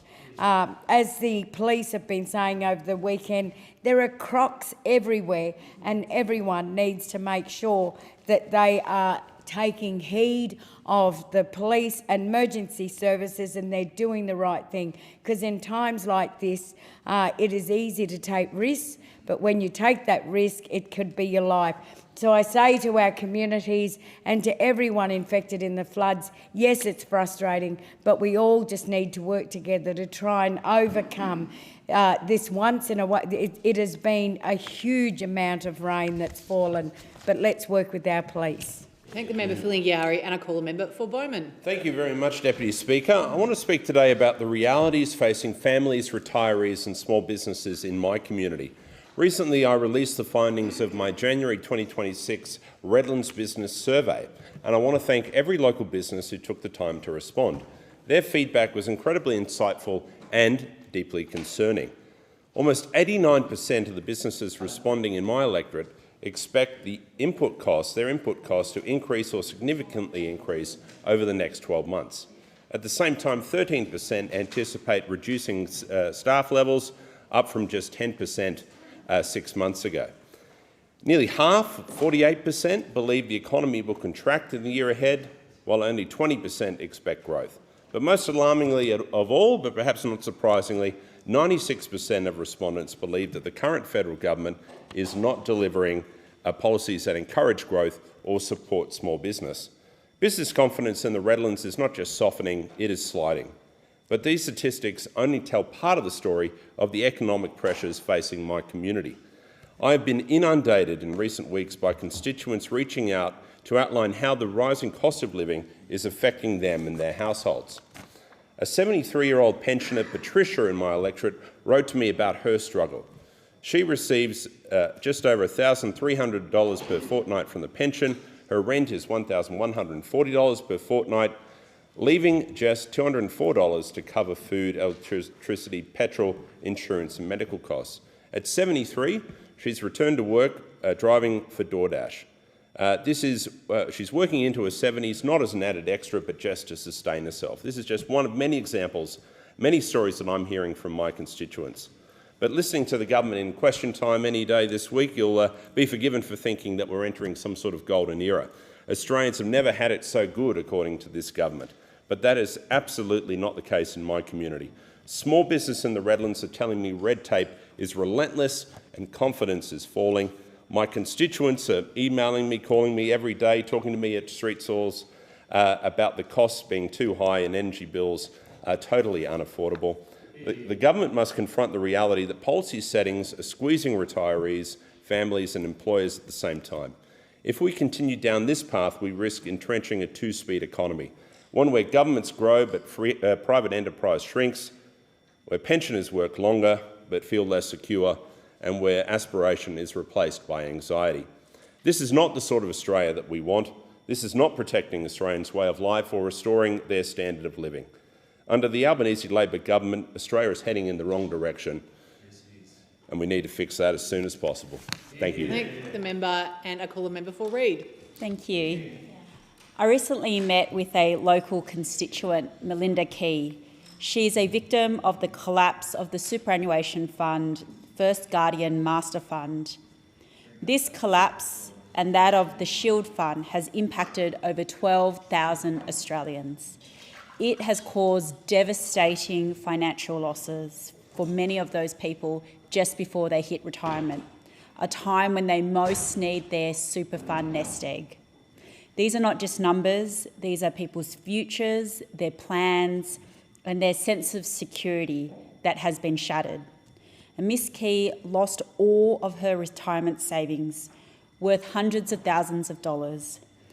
On top of this financial hardship, Miss Key has faced many other life challenges over the last 12 months. Despite all of this, she has bravely stepped forward not only to fight for herself, but to advocate for others who have been affected. Miss Key has chosen to stand up, speak out and support other victims in chasing compensation. She has provided guidance, shared her experience and helped other people navigate the system. Sometimes she's been their only lifeline. I want to commend her sacrifices, her resilience and her commitment to help others, many of whom have faced severe financial distress as a result of these collapses. Her courage represents the very best of our community. And Miss Key has been working closely with the Australian Financial Complaints Authority, ACFA, a free independent service which helps consumers and small businesses resolve disputes on financial matters. Thanks to the Albanese government, ACFA has been strengthened and now covers additional financial areas such as disputes around scams, and from this year it will also cover complaints involving crypto platforms. One of the most important initiatives by the Albanese government was the introduction of the compensation scheme of last resort. This helps people recover up to $150,000 in lost funds in cases like the collapse of First Guardian and the Shield Fund. Whilst no sum of money can fully erase the stress and uncertainty victims have gone through, it does give victims such as Melinda Key some peace of mind that they can get back some of their life savings. The government takes the integrity of our financial system very seriously. We are committed to ensuring that the system not only delivers financial security in retirement, but it does so with fairness. And I would encourage anyone impacted by First Guardian or Shield to contact AFA and ensure your claim is lodged before March 31.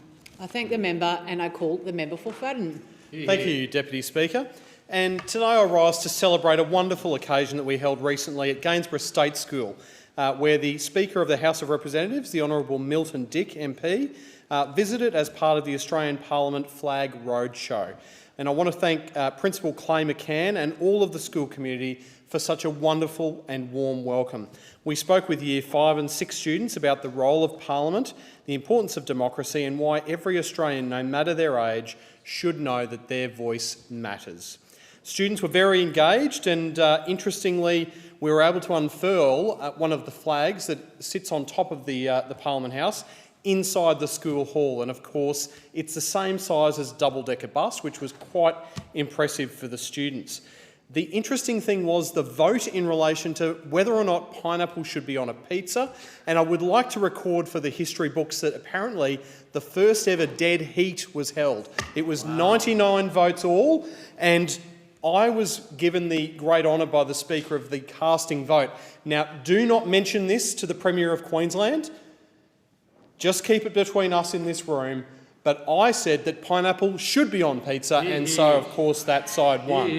But in all seriousness, thank you to the Speaker and his team for a wonderful experience.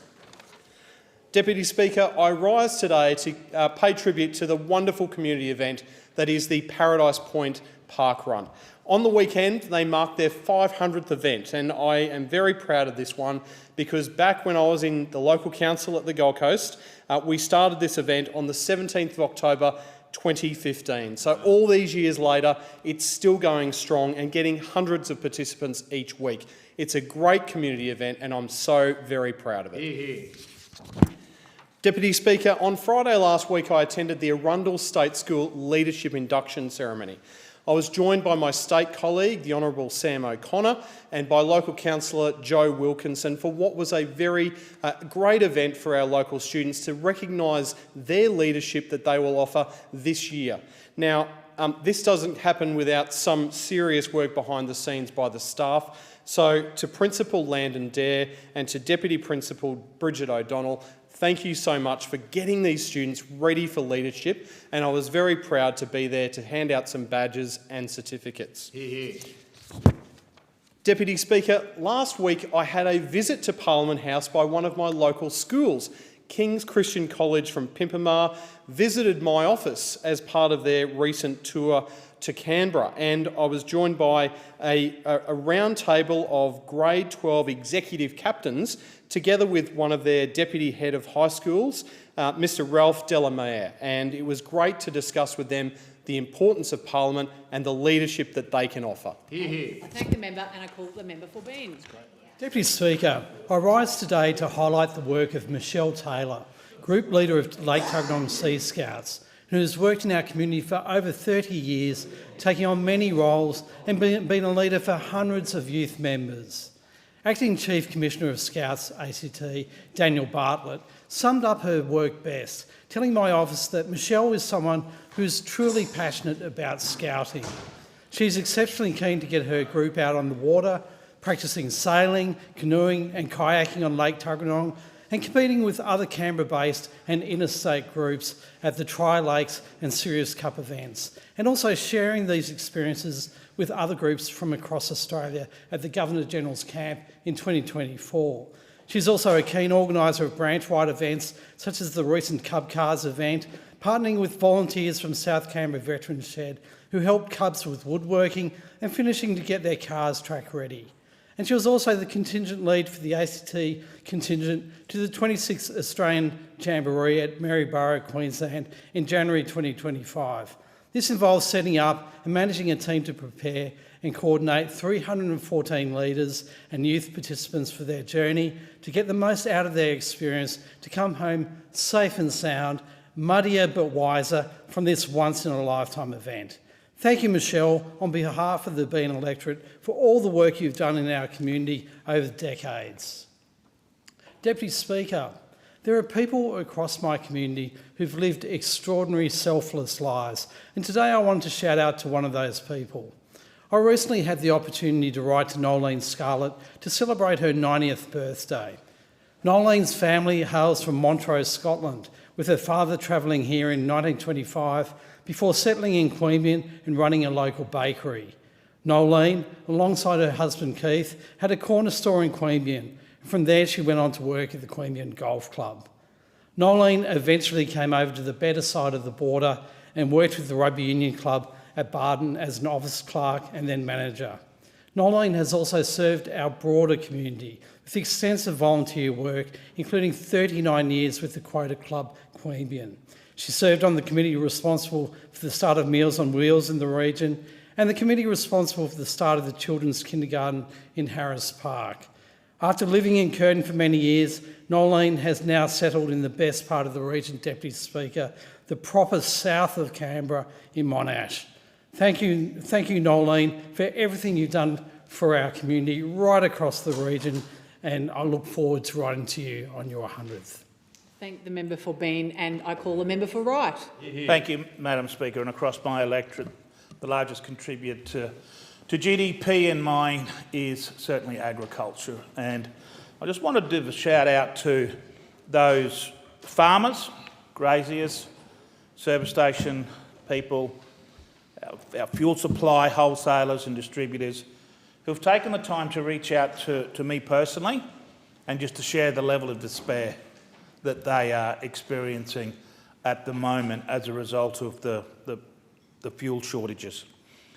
And it's a real issue in regional Australia, and they're frustrated. They feel like that this government is not aware of the problems that are existing out beyond the 60-kilometre zones of Melbourne, Sydney and Brisbane.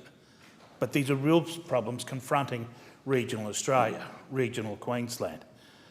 We don't get the opportunity when we go to a service station to make a decision as to whether or not we put $10 or $15 in. Now, on the distances that we have to travel, normally it's a full fill. I want to share with you a story about a farmer by the name of Tim Russell. Tim's a very good farmer. He used to farm in Victoria. He grows lucerne. He'll do a couple of rotations with barley.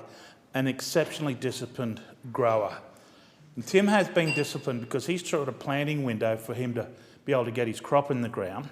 He ordered fuel a week ago, 1,000 litres, just his normal top up, and he hasn't been able to get that for the last 5 days.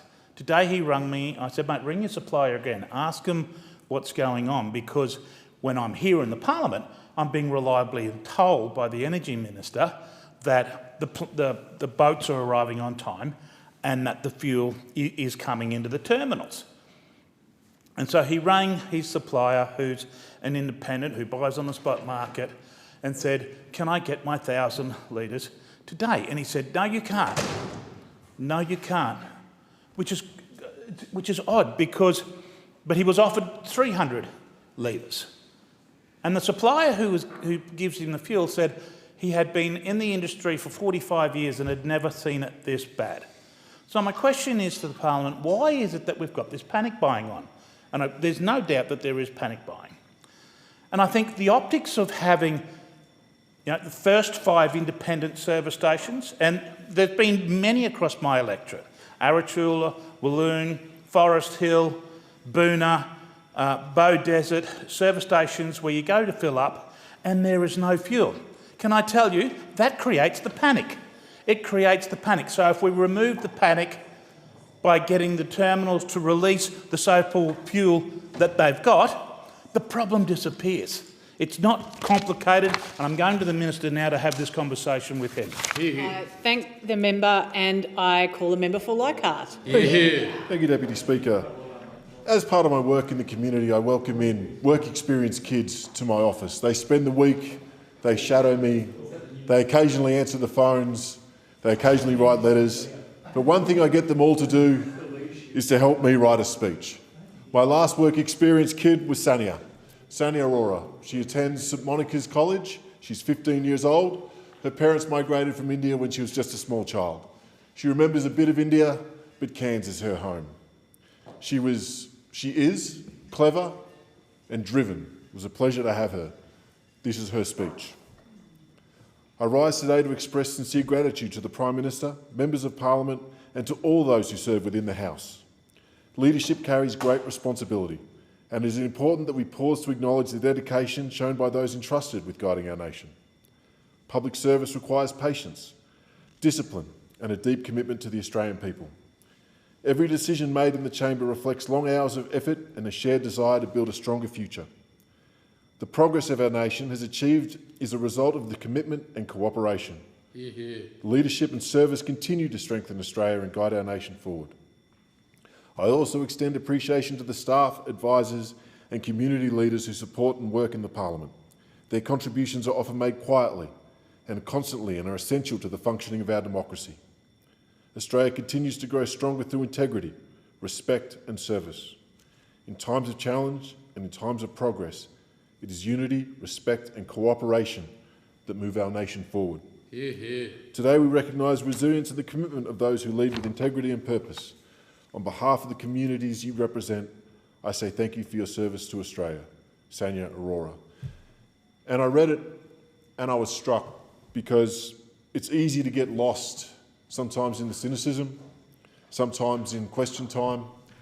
But I know that every single person here, every single person in this room is here out of a desire to make their communities better. The philosophies might be different, the way we go about it might be different, but we've all put our hand up today for this service. And to have a 15-year-old come in with that kind of clarity to remind us of the reasons that we're here every day was really refreshing. She is a great kid. She's got fantastic ambitions and she's an absolute credit to her school and a credit to our region. I've welcomed her back. I hope that she'll spend some more time in my office, and words cannot describe just how excited I was to have her. And and just how excited she was to be a part of the process. Sonia, we're going to print this out and send it to you. Thank you so much for your time. I thank the member, and I call the member for Gippsland. Well, thank you, Deputy Speaker. And students of Australian politics would know that the totem animal of the Nationals is the wombat. Now, the story of the wombat and the National Party dates back about 60 years. It was known as the Wombat Trail on the campaign, when the journalists would join the leader of the day and travel right throughout regional Australia to some of the more far-flung places. Of course, Deputy Speaker, as you know as a country girl, wombats are resilient, they're adaptable, but wombats are also a little bit obstinate, which is probably something that has in common with the National Party itself. When they make up their minds, they stop at nothing until they get what they want. So personally, I have a bit of a soft spot for wombats, and it's probably why I also have my eye has been caught by one legendary Gippslander by the name of Josh Neal. Now, Josh has actually been catching the eye of people right throughout the world. Josh has 1.5 million Instagram followers.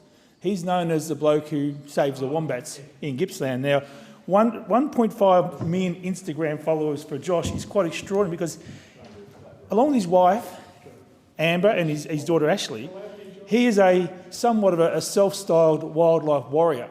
So in addition to rescuing wombats and nursing them back to health, Josh has also been involved with his family in catching snakes for people in their properties and relocating them back to the bush.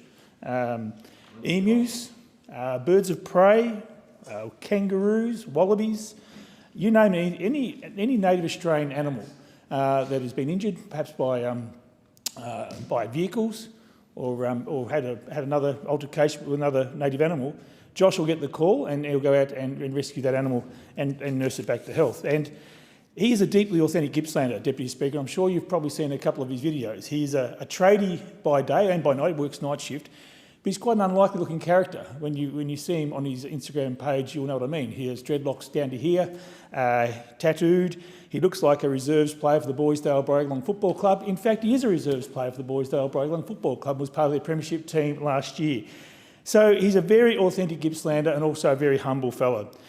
And he actually describes himself on his Instagram page as just a little Australian family helping out wildlife, getting them back to the bush. So I say to Josh, congratulations. Well done for what you're doing to save wildlife in our part of Gippsland. Keep taking that incredibly positive message with your family to the world. Or as Josh would say on his Instagram account, on you, mate. Keep up the great work.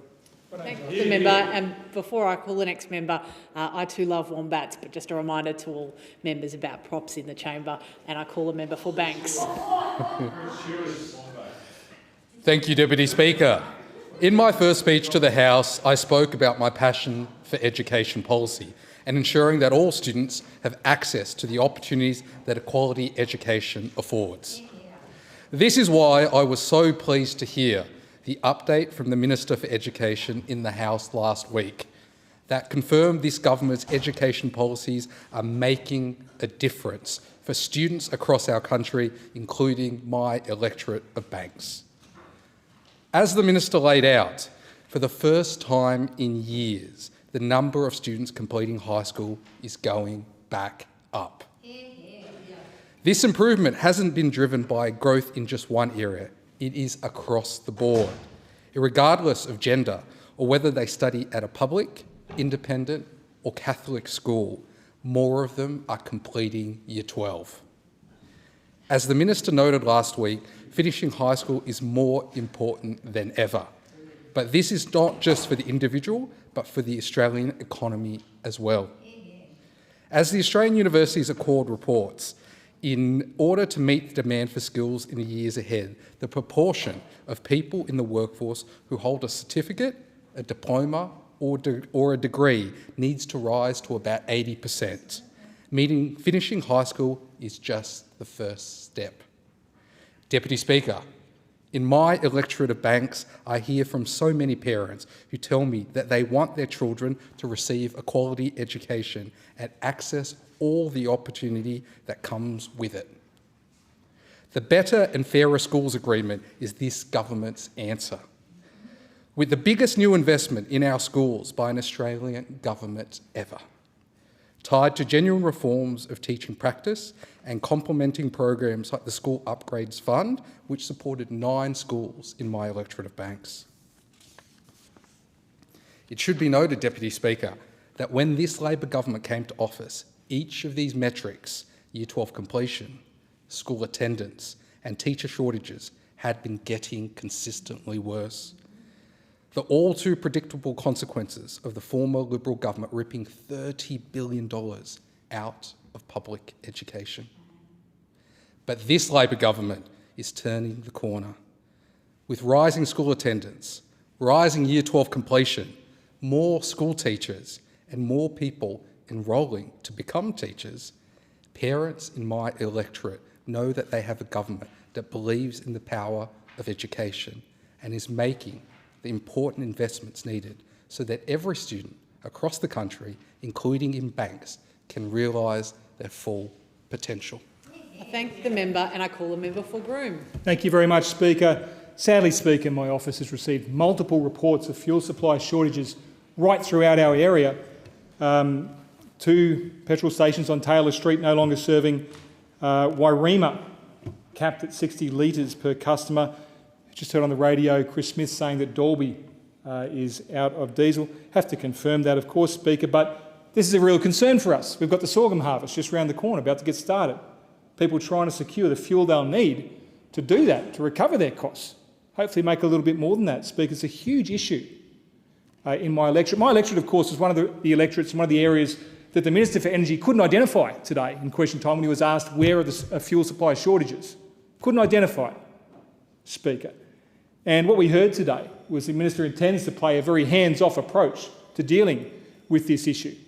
He's not going to do anything more. He's saying this is just panic buying, and I join with the concerns around panic buying. But, Speaker, why is the panic buying happening? Because people are seeing closed petrol stations. They're driving past signs that say you're capped at 60 litres. They're seeing it. That's why the panic buying is happening, Speaker. And we saw the Minister today standing there saying, well, tell me what to do. What do I do? What do I do? Well, there's lots that the Speaker can do, lots that the Minister can do, Speaker. The first one of which is just to look back to 2021 when we had the AdBlue crisis.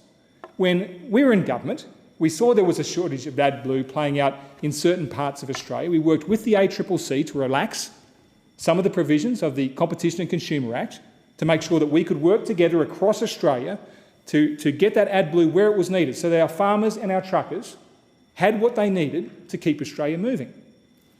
We did that. And, Speaker, Labor supported it. Labor said this was a sensible option to take. But now, Speaker, when Labor find themselves with the weight of government on their own shoulders and a very similar problem faced in front of it, and the blueprint laid out of how to respond to a crisis just like this, what do? They freeze. They freeze, hands off, and blame Australians only for panic buying, when there is so much that this Minister can do, Speaker, to address the concerns in my local area. Speaker, it's long been my view that this Minister is more focused on trying to be the president of COP than he is on delivering as the Energy Minister for Australia and getting on the ground and understand the issues that we have to deal with, particularly in regional Australia.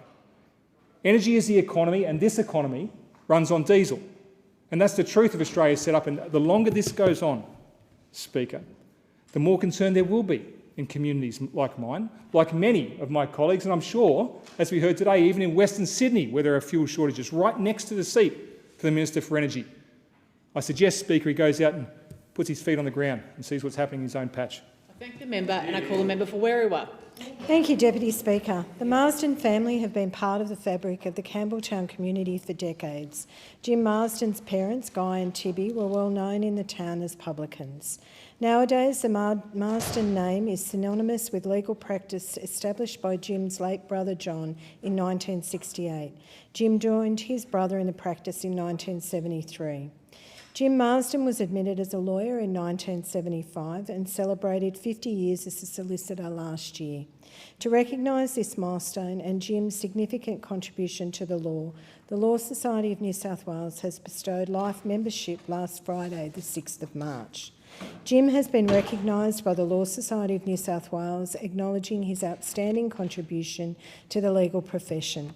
The recognition reflects his professional attainments, expertise, leadership and dedicated service to the community of the Macarthur and beyond over this time. This prestigious honour is well deserved and I congratulate Jim on the outstanding achievement.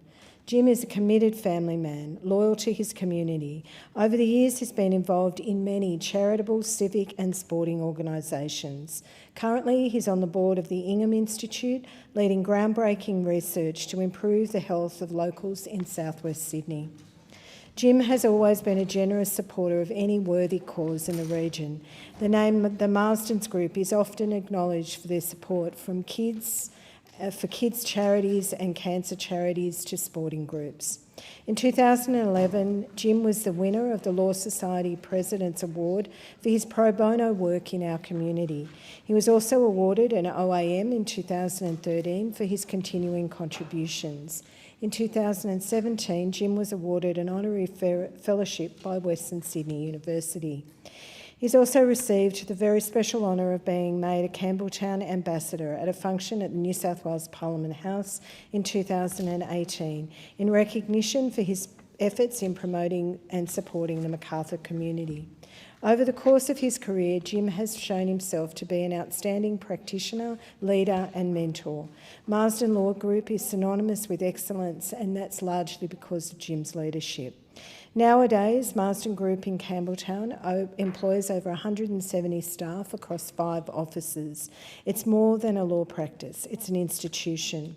I, along with hundreds of others, are lucky to call Mr Jim Marsden a friend. I'm personally delighted for him on the honour bestowed for him by the Law Society. I wish Jim many more years of practice, confident in the knowledge that he will contribute to the region that means so much to him. I call the member for Cook. Thank you, Deputy Speaker. I wish to acknowledge 39 amazing Australians who reside in Cook. Our 2026 Volunteer of the Year is Lisa Brown. For many years, Lisa served as Registrar for the Gymea United Soccer Club, a very demanding and largely unseen role, ensuring hundreds of local families participate and have fun each season. Lisa's also supported the All Abilities Sutherland Titans FC and St Pat's Baseball Club.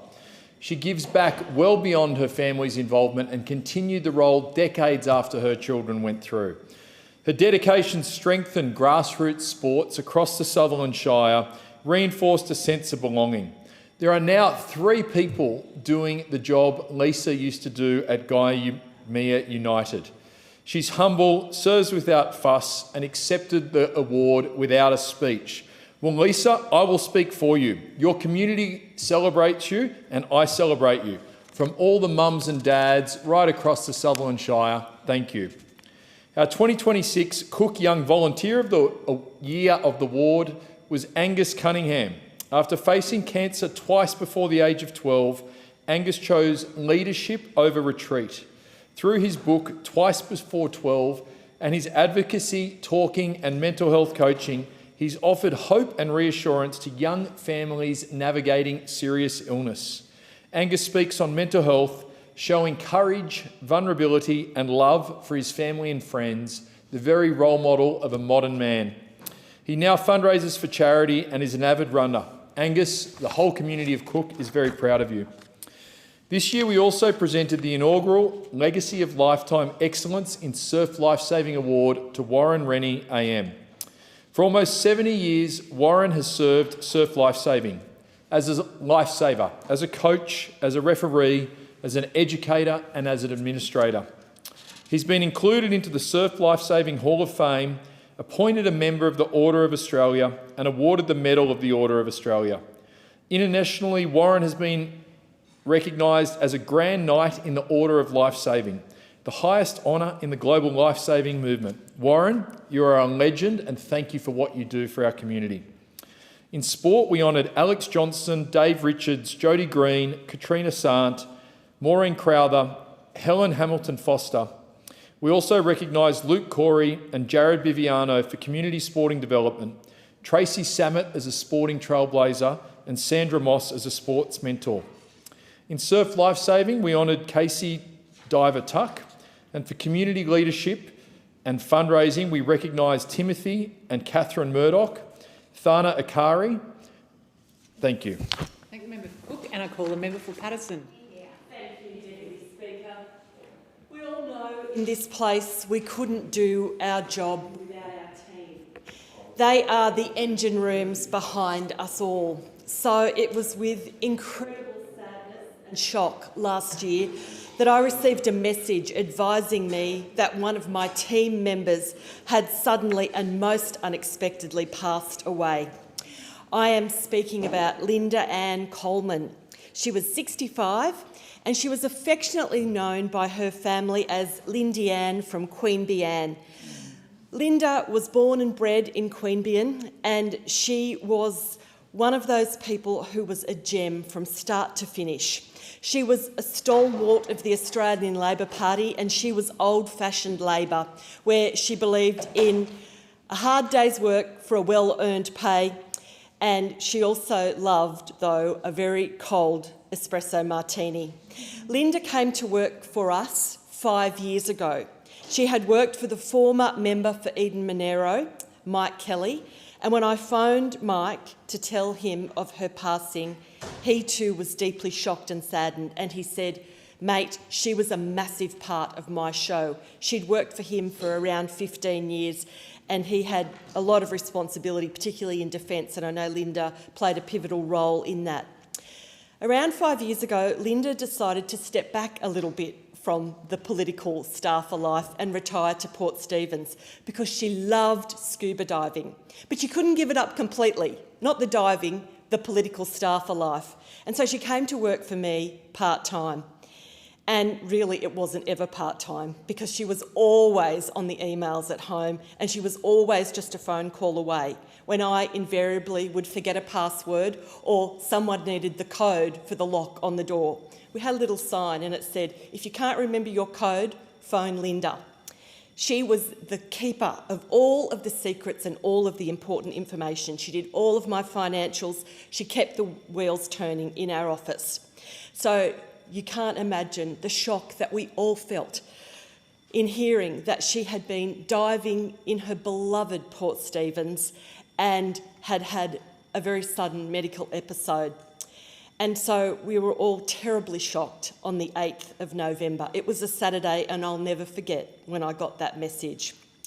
Linda was the embodiment of loyalty, care, quiet strength and respect. She didn't seek any recognition, but she most certainly earned it. And when I spoke to the Prime Minister in the days before her funeral, he said, "She was a true believer, wasn't she?" And I said, "She sure was." So she's terribly missed, not just by me and my team, but by her family, and she will be forever remembered for her contribution. Thank you. Deepest condolences to Linda's family, you and your team. Thank you, Deputy Speaker. I call the member for Longman. Thank you, Deputy Speaker. Over the last couple of months, I've had the pleasure of attending leadership investiture events at many of the 44 schools in the Longman electorate. I find these events one of the most enjoyable aspects of this job. That's because they're a positive event, and I love talking to the students who are just excited about their future and couldn't care less about politics. I've been privileged to be asked to speak on leadership at some of these leadership investitures, drawing on my life experiences in this area. I've shared my journey of being led and inspired by great people in my life, and then the little bit of leadership experience I've had as well. I always try and reinforce to these students that the greatest leaders that I've followed have also been the greatest servants, that they put the needs of others before their own, that they see the best in people and believe the best in people. But one of the greatest attributes of great leaders is they understand that failure is not a final destination, but is actually one of the vital steps to success. Every successful leader I've personally known has never not failed or had to face some type of adversity. Yet we now live in a society that encourages in many cases that you're better off not having a go in case you fail. Children aren't allowed to climb a tree in case they fall out. Some parents, teachers, guidance counsellors are pushing and even forcing young people to take up career paths that simply don't suit them. And in some cases, they actually hate, simply because that pathway has a university degree, which is admirable but no good for these particular young people. I talk to so many people that have started a university degree and after 1, 2, 3 or even 4 years drop out because they hate it and they shouldn't have been there in the first place. Then to top it off, they start a job as a tradie, which they love, and they have a HECS debt. I often ask students, what do Janine Alice, who started Boost Juice, Lindsay Fox from Lynn Fox, Frank Lowy from Westfield, Melanie Perkins from Canva, Kerry Packer, Jerry Harvey, Steve Jobs, Bill Gates, Richard Branson, Henry Ford and Walt Disney all have in common? These people all had one thing in common. They either didn't start university or if they did, they didn't finish. These people are the people that the universities write and lecture about. They are the players in life, not the spectators. Young people, don't ever think that the story writers are more important than the actors. They both matter. I say to you, follow your dreams and live my mantra. It's better to have a go and fail than not have a go at all. Deputy Speaker, we are a better nation when we let our youth explore and follow their own passions and dreams, rather than tell them what is best for them. Thank the member for Longman, and I call the member for Bass. Thank you, Deputy Speaker. Today, I want to talk about something that is simple but can have an extraordinary impact on a child's life: reading aloud.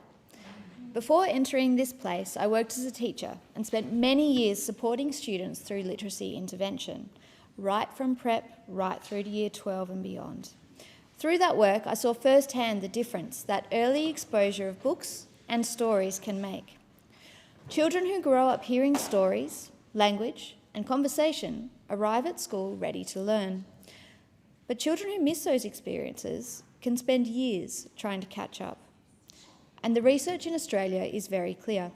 Studies on early language exposure show that children who are read to regularly hear well over 1 million more words before they start school than children who are rarely read to. Shared reading is so important. It helps children develop vocabulary, comprehension, and social emotional skills. And those benefits can begin as early as infancy. We need words to be able to share our thoughts, feelings, and needs. A broad vocabulary is integral to this lifelong well-being. The Australian Institute of Health and Welfare notes that reading regularly with young children stimulates patterns of brain development, strengthens the bond between parent and child, and builds language and literacy skills that children will need to succeed in at school.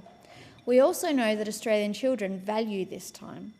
Research also shows us that 86% of Australian children say they love having books read to them aloud at home because it creates that special time with parents and carers. Yet despite this, only around 1 in 4 Australian parents are actually getting that time to read aloud regularly with their children, which means too many young Australians are missing out on those really key experiences. Across the country, there are remarkable community organisations working to fix that.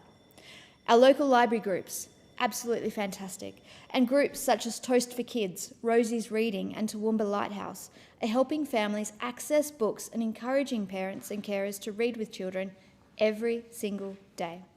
Their work shows that supporting literacy is not just the job of schools, it is something that communities and we can do together. This weekend, I'm excited and looking forward to celebrating that message at Home Hill in Devonport, where Joe Lyons also lived, just for our Labor crew here, well, everyone, where families will gather for a special event, encouraging parents and grandparents to read aloud to their children every day. It's a simple idea, but it can change lives, because when adults read to children, they're not just sharing a story, they're building language, building imagination, and building the confidence children need to succeed at school and beyond. So my message is simple. Please, read aloud to the children in your life every single day, because sometimes the smallest daily habit can make the biggest difference to a child's future. Thank the member for Bass, and I call the member for Hinkler. Thank you, Deputy Speaker. As I rise this afternoon, so too is the mighty Burnett River, which runs through Bundaberg.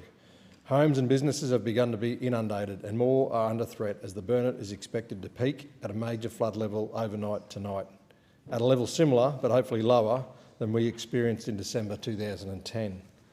Approximately 280 homes and 120 businesses are expected to be inundated at some level. As Council's former disaster management officer, I encourage people to keep up to date with trusted local advice. Look out for your neighbours and stay connected with the Council disaster dashboards. I've just met with the Federal Minister for Emergency Management, Christy McBain MP, and I thank her for meeting with me at such short notice today. The Minister has assured me that she is well aware of the flooding currently impacting Bundaberg. and will be monitoring it closely. Deputy Speaker, I've been granted leave from Parliament and I will be heading back to the electorate first thing tomorrow morning to be on the ground for the recovery efforts. This afternoon, both traffic bridges which connect the north of Bundaberg to the CBD have been closed. As my community always does, it is pitching in. Mates helping mates to get people and their belongings to higher ground. My office and I have been keeping in contact with businesses who will be impacted and offered our support. I've also been in briefings with local and district disaster management members. An evacuation centre has been established at the Bundaberg Recreation Precinct as a last resort for affected residents. However, I would urge all residents who may be affected in North, East, South and Central Bundaberg, Avoca and Brenyan to act now and enact your disaster plan. Find family or friends in safer places and move while you can. The people of Hinkler are tough and together we will get through this flood like we have in the past. I say thank you to those who are standing up and supporting friends and strangers in need. Times like these bring out the best in our people. To my community, please stay safe and stay informed by following Council's disaster dashboard. Deputy Speaker, at a time that we are witnessing a general decline of regional media, it gives me great pleasure to inform the House that a new hard copy newspaper has gone to print and 20,000 copies of the Hervey Bay Sun has been distributed to my community. Locally owned media with a sharp local focus is crucial at a time when so much regional content is being swallowed up and overshadowed by state and national network news. Editor Craig Winter tells me that their small family business has made huge investment in local media and his staff have worked incredibly hard to get this first edition off the press. When local media is thriving, politicians like us can be held to account and the issues we are standing up for can be covered. Hervey Bay, like all regional communities, deserves to be kept informed and represented. I congratulate the Hervey Bay Sun on their first edition. I thank the member and I call the member for Macquarie. Thank you, Deputy Speaker. As we've watched flooding occur around the country in recent days and weeks, there's deep empathy for victims from my electorate who live on the Hawkesbury-Nepean floodplain. This season, we've been lucky so far, but that doesn't mean we can ignore the need to act urgently on flood mitigation, flood resilience and flood insurance. Around 1.3 million properties around the country are at risk of flooding, about half of them without the flood resilience measures of modern planning and building standards. About 240,000 of those properties, homes and businesses, face at least a 2 or 5% chance of flooding each year. Many are in Macquarie. Since 2022, floods and storms in Macquarie have led to more than 3,000 properties requiring a rebuild by insurers, 107.6 million in insured losses and 193.6 million in total economic costs. But flood insurance is a problem. The link between high flood risk and lower socioeconomic status is strong. We're talking about 70% of homes where median incomes are below the national median of $92,000 a year, and 35% of these are in areas where the median income is below the poverty line. Now, when people are quoted insurance premiums for flood coverage, as they are in parts of Macquarie, of $10,000, $20,000 or $30,000 a year, it is understandably completely out of reach for homeowners. And the Insurance Council of Australia estimates around 80% of homes in severe to extreme flood risk are not insured for flood.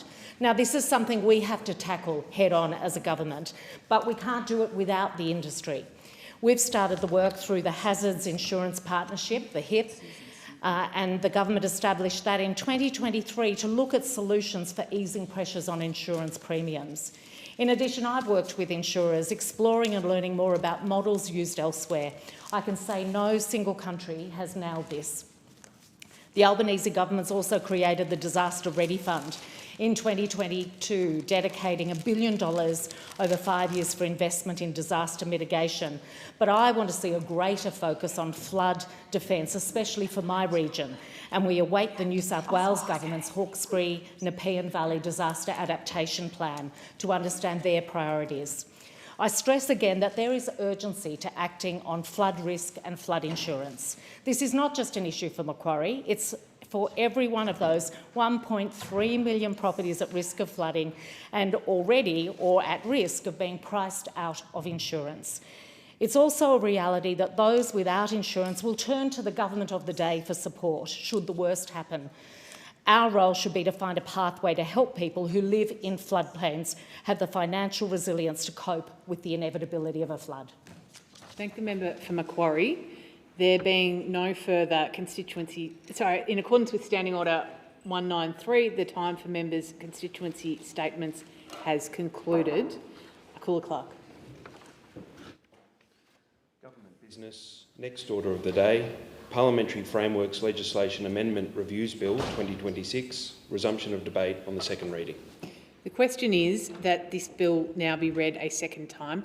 I call the member for Moreton. Thank you, Deputy Speaker. Deputy Speaker, the Parliamentary Frameworks Legislation Amendment Review Bill of 2026 is an administrative bill that amends certain different and indeed connected legislative frameworks associated with Commonwealth parliamentary workplaces. And Deputy Speaker, while parliamentary frameworks legislation might not float everyone's boat, it's important. And it's important because this is also a bill that speaks to the bigger picture. It speaks to the bigger picture of parliamentary workplace reform. And it speaks to that bigger picture that has been driven over the last few years by this Albanese Labor government. Deputy Speaker, of course, when we think of parliamentary workplace reform, many of us immediately think of the Set the Standard report. This was the outcome of the independent review into Commonwealth parliamentary workplaces, led by Sex Discrimination Commissioner Kate Jenkins, which was delivered in November 2021. The report documented widespread challenges, including bullying, sexual harassment, and even cases of sexual assault. These are problems. These are problems that needed addressing as a matter of urgency. And those widespread problems were in Commonwealth parliamentary workplaces. It revealed a culture with power imbalances. It revealed a culture with poor accountability and unsafe ways for people to report concerns. To address these issues, the report set out 28 recommendations aimed at improving the culture of Commonwealth parliamentary workplaces and indeed embedding best practice workplace standards. Some of the key recommendations included establishing clear codes of conduct, creating an independent body to receive and investigate complaints, introducing trauma-informed support systems, and improving leadership accountability. The recommendations called for a foundation of safety, respect, and professional behaviour in all aspects of parliamentary work. And Deputy Speaker, those principles, those foundations, they should be true wherever you work, no matter where you work in our community, because that is the standard that we should set. Accordingly, in 2023, the Albanese government passed the Parliamentary Workplace Support Service Act of 2023, which established the Parliamentary Workplace Support Service, the PWSS, as an independent statutory agency. This delivered on a key recommendation of the report, and it's one of the acts that will be amended by this legislation. As I mentioned, this bill amends various different frameworks, such as those used to guide employment and expenses. It is acknowledged that these are complex frameworks, both in application and administration. They are also subject to differing review schedules, further adding to operational complexity. This bill will combine multiple legislatively required reviews. This will enable the government to undertake a comprehensive and integrated review of the frameworks that govern the Parliament and the frameworks that govern Commonwealth parliamentary workplaces. This is a responsive and effective approach to ensuring the standards are meeting the needs of our diverse and continually evolving parliamentary environment. These are standards and frameworks that need to be up to date, and these are standards and frameworks that need to accord with the way things work today.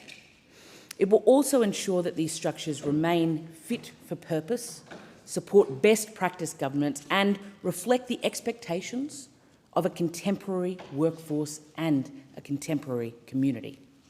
Specifically, the bill will amend the commencement dates of the statutory reviews of 3 acts which are required during the 48th Parliament.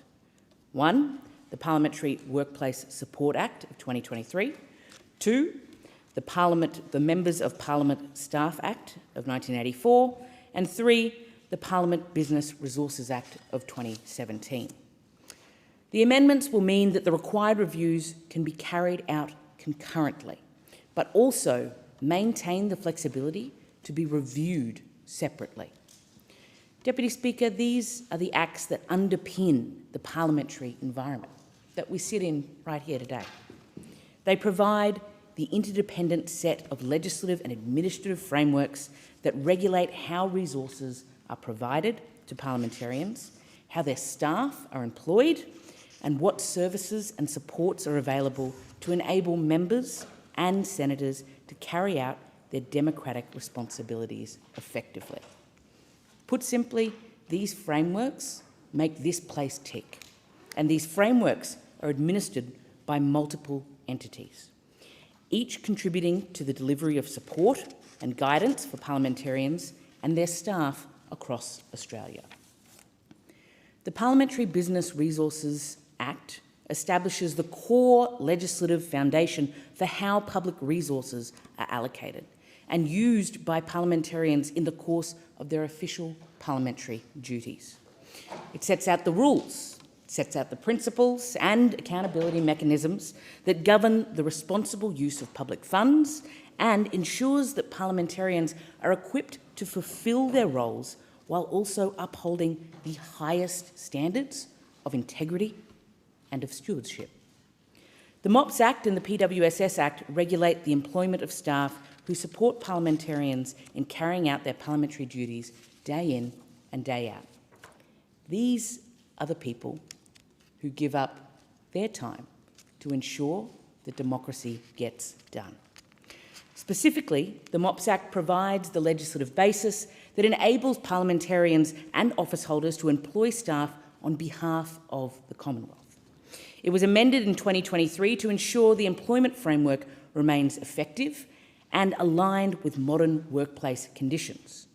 As part of these updates, a one-time statutory review was introduced, with the review to occur no sooner than 3 years and no later than 5 years after those changes. This timeframe was set to allow sufficient opportunity to assess how the new provisions were operating in practice and also to determine whether additional amendments may be needed. The PWSS Act, in turn, established the Parliamentary Workplace Support Service, creating a centralised source of human resources, of advisory services and other employment-related support for parliamentarians and, importantly, for their staff. Subsequent amendments to the PWSS Act also created the Independent Parliamentary Standards Commission, or the IPSC, an independent body responsible for impartially investigating allegations of conduct that breach parliamentary behaviour codes. This bill also changes the frequency of future periodic reviews of the PWSS Act. This is currently undertaken each parliamentary term, but would extend to once every 5 years. Deputy Speaker, I detailed some reforms that followed the release of the Set the Standard report earlier. Others included the development and adoption of behaviour codes and standards for parliamentarians and for their staff, as well as Commonwealth parliamentary workplaces more generally. The implementation of the Set the Standards recommendations were the continuation of a series of necessary and major reforms which have reshaped the Commonwealth parliamentary workforce as we know it.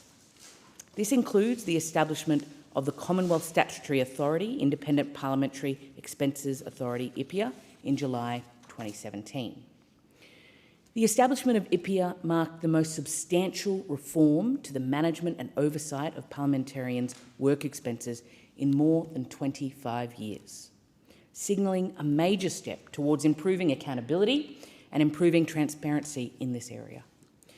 As an independent authority, IPEA is responsible for advising on, reporting and auditing the work expenses of parliamentarians and the staff employed under the MOPS Act.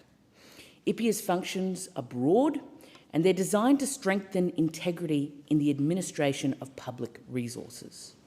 IPEA provides guidance to parliamentarians and to MOPS Act staff on expenses and allowances, ensuring that they understand the rules and that the obligations that apply to them.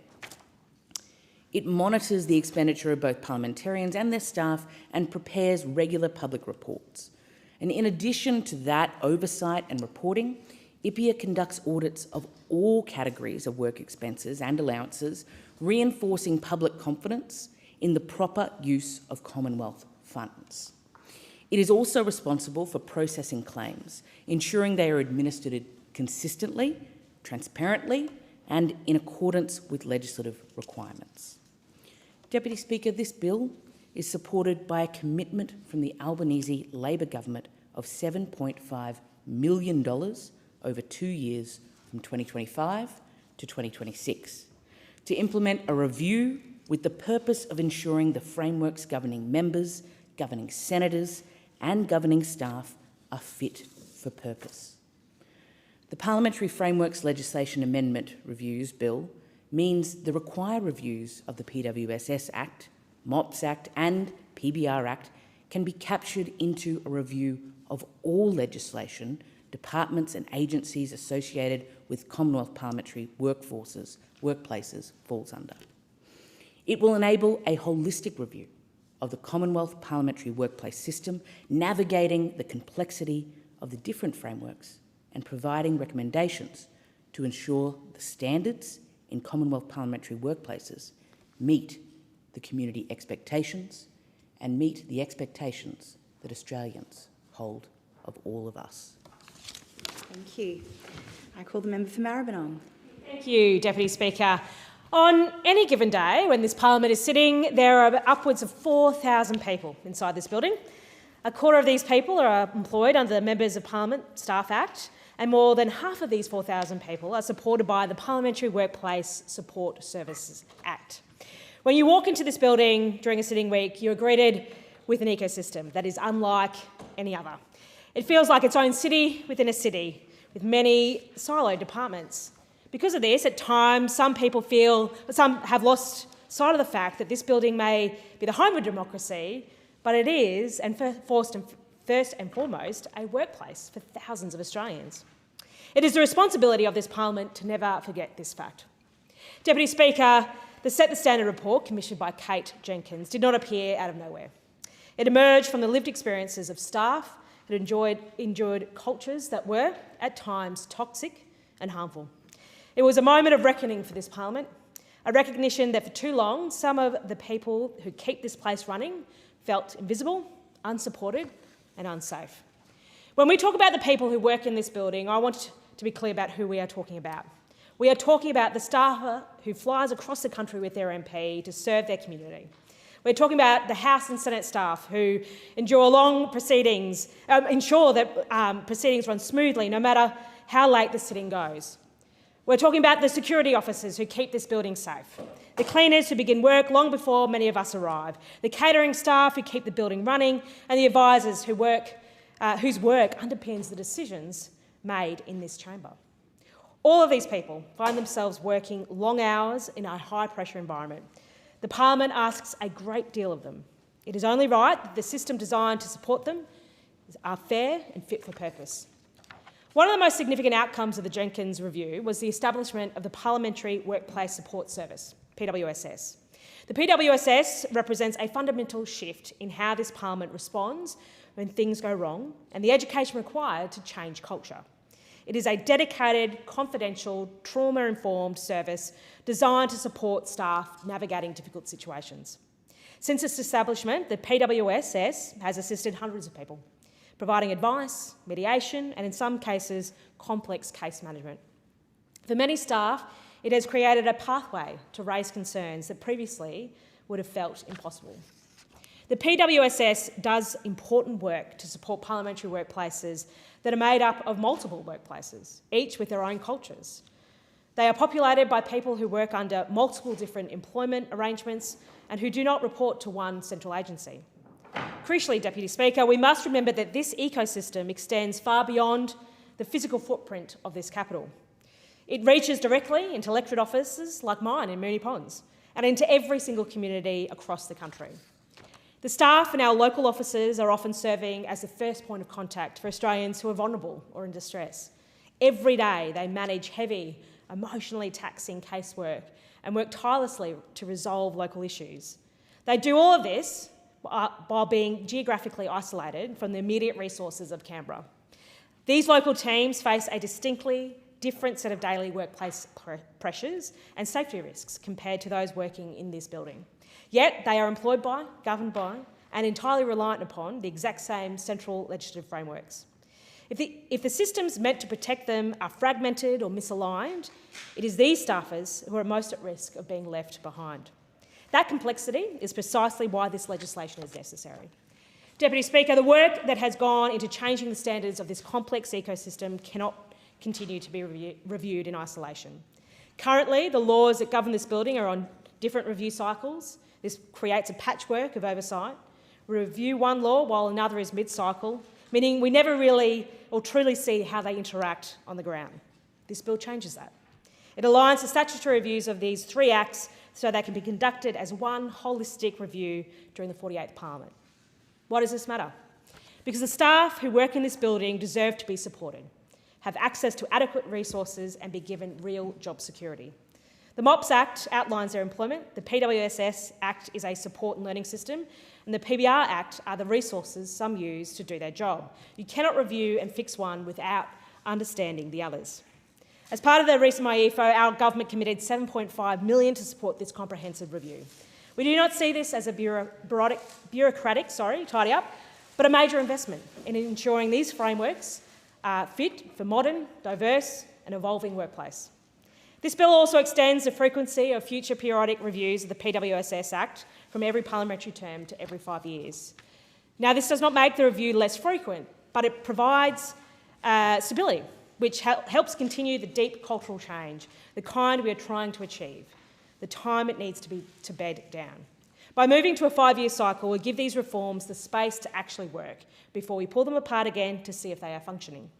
Cultural reform does not happen overnight. It cannot be measured solely through the short cycles of a legislative review. The changes initiated through the Jenkins Review require time to embed, to influence workplace behaviour and to build trust among the people they are designed to support. It allows us to gather real data and meaningful feedback from staff and unions. Deputy Speaker, I want to acknowledge the role played by the Committee and Public Sector Union and its members in advocating for better conditions in this building. The Set the Standard report highlighted that many staff employed under the MOPS Act felt disconnected from a traditional workplace, protections and industrial processes. That sense of isolation was deeply felt. But through the advocacy of workers, through the work of the Jenkins Review and through the most recent enterprise bargaining agreement negotiations, we have seen meaningful progress. When workers are able to organise and speak collectively about their experiences, institutions improve. That is as true in this building as it is in workplaces across the country. Deputy Speaker, earlier I spoke about the risk of forgetting that this is a workplace. For many Australians, Parliament House can feel distant, an institution that they see on their television rather than a place filled with thousands of ordinary working people. But those people are here every day. They are the staff who answer phones, draft legislation, organise community visits, maintain the building, prepare committee hearings, and keep the machinery of democracy moving. When my daughters, Gwenny and Margot, come to visit this place, I want them to see more than the grandeur of the building or the theatre of the parliamentary debate. I want them to see a workplace that reflects the values we expect across the country. A workplace where people feel safe, raising concerns. A workplace that recognises the pressures faced by working parents. A workplace where respect is not an aspiration, but a standard. This bill may deal with the statutory reviews, legislative alignment and timelines. It is technical legislation. But beneath those technical provisions, we are ensuring that thousands of Australians who work in this building are supported by systems that are coherent, effective and fair. It continues the work begun through the Jenkins Review, reinforces this Parliament's commitment to building a safer, more respectful workplace for everyone who serves our democracy. I commend the bill. Thank you very much. And I call the member for Sturt. Thank you, Deputy Speaker. I rise today to speak in support of the Parliamentary Frameworks Legislation Amendment Review Bill of 2026. This bill, at its heart, is about efficiency and how governments can employ efficiency when it comes to spending public money.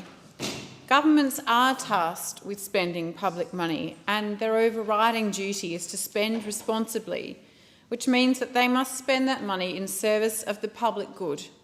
This includes spending with respect to how our great Parliament operates and how the people who work in this building, elected and unelected, are treated.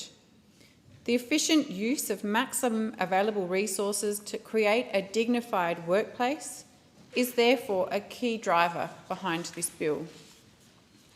Using maximal available resources can mean using all the tools at the government's disposal to influence or compel action in order to create the conditions where people can work in their workplaces safely and with dignity.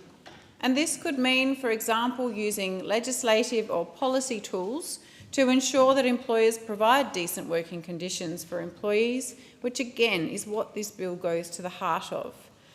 Getting this right is a big job, and it's the government's duty to put everything it has behind it. Because what is for sure, the spending of public money is not something to be taken lightly. Governments must account for and be held accountable for using public funds, including with respect to how our Parliament operates, as well as with respect to other categories of spending like healthcare, education, housing and defence. It all matters. When we look at government budgets or at government spending on particular programs, such as conditions for staff employed under the MOPS Act or how the Parliamentary Business Resources Act is functioning, our primary concern should not always be just how much will be spent, although this is a concern, but rather about how that spending will support the working conditions of staff and how this will qualify as efficient use of taxpayer money. Again, whilst quantum is important, it's not everything. So we shouldn't just ask, how much does it cost? But rather, what will we get for it? Spending too much, of course, risks failures when it comes to value for money. But spending too little creates a risk that services are not provided or are provided poorly, or a risk that employment conditions are not sustainable, compromising staff retention, which ultimately leads to additional costs, and then creating the unacceptable risk that the Parliament doesn't operate as effectively as the Australian people deserve. Effective spending is about allocating resources to improve desired outcomes. It's not just about reducing costs, it's about making strategic decisions that will enhance productivity, efficiency and the bottom line. To do this in business, a business needs to completely understand its spend data. So this includes knowing where the money is going, what is being received in return, and how this compares to other options. Once a business has this information, its leaders can start making more informed decisions about where to allocate resources. Considering this is not set and forget, it is an exercise that needs to be done with a regular cadence in government as well. We ask, what is the best way to spend your budget while ensuring you deliver quality products and services? How can a business ensure it's getting the most bang for its buck? The answer lies in understanding what effective spend looks like, which is again a key driver of this bill. Spending and costs must be both reasonable in amount and reasonably incurred. In my former career as a lawyer before being elected to Parliament, it was not enough to just send a bill to a client with just the dollar amount on it and to seek payment. Quite rightly, clients are entitled to an itemised bill which details the task completed, who completed it, when they completed it and how long it took, together with the corresponding amount. A small bill, if it contained items that were meaningless or did not produce value to the client, could be worse than a large bill which contained meticulously detailed information that enabled the client to determine not only whether the bill was reasonable in amount, but whether the costs were reasonably incurred. Reasonable in amount and reasonably incurred must be at the heart of all spending decisions, because a small bill with no discernible value is not fair, just as a large bill with no discernible value is not fair.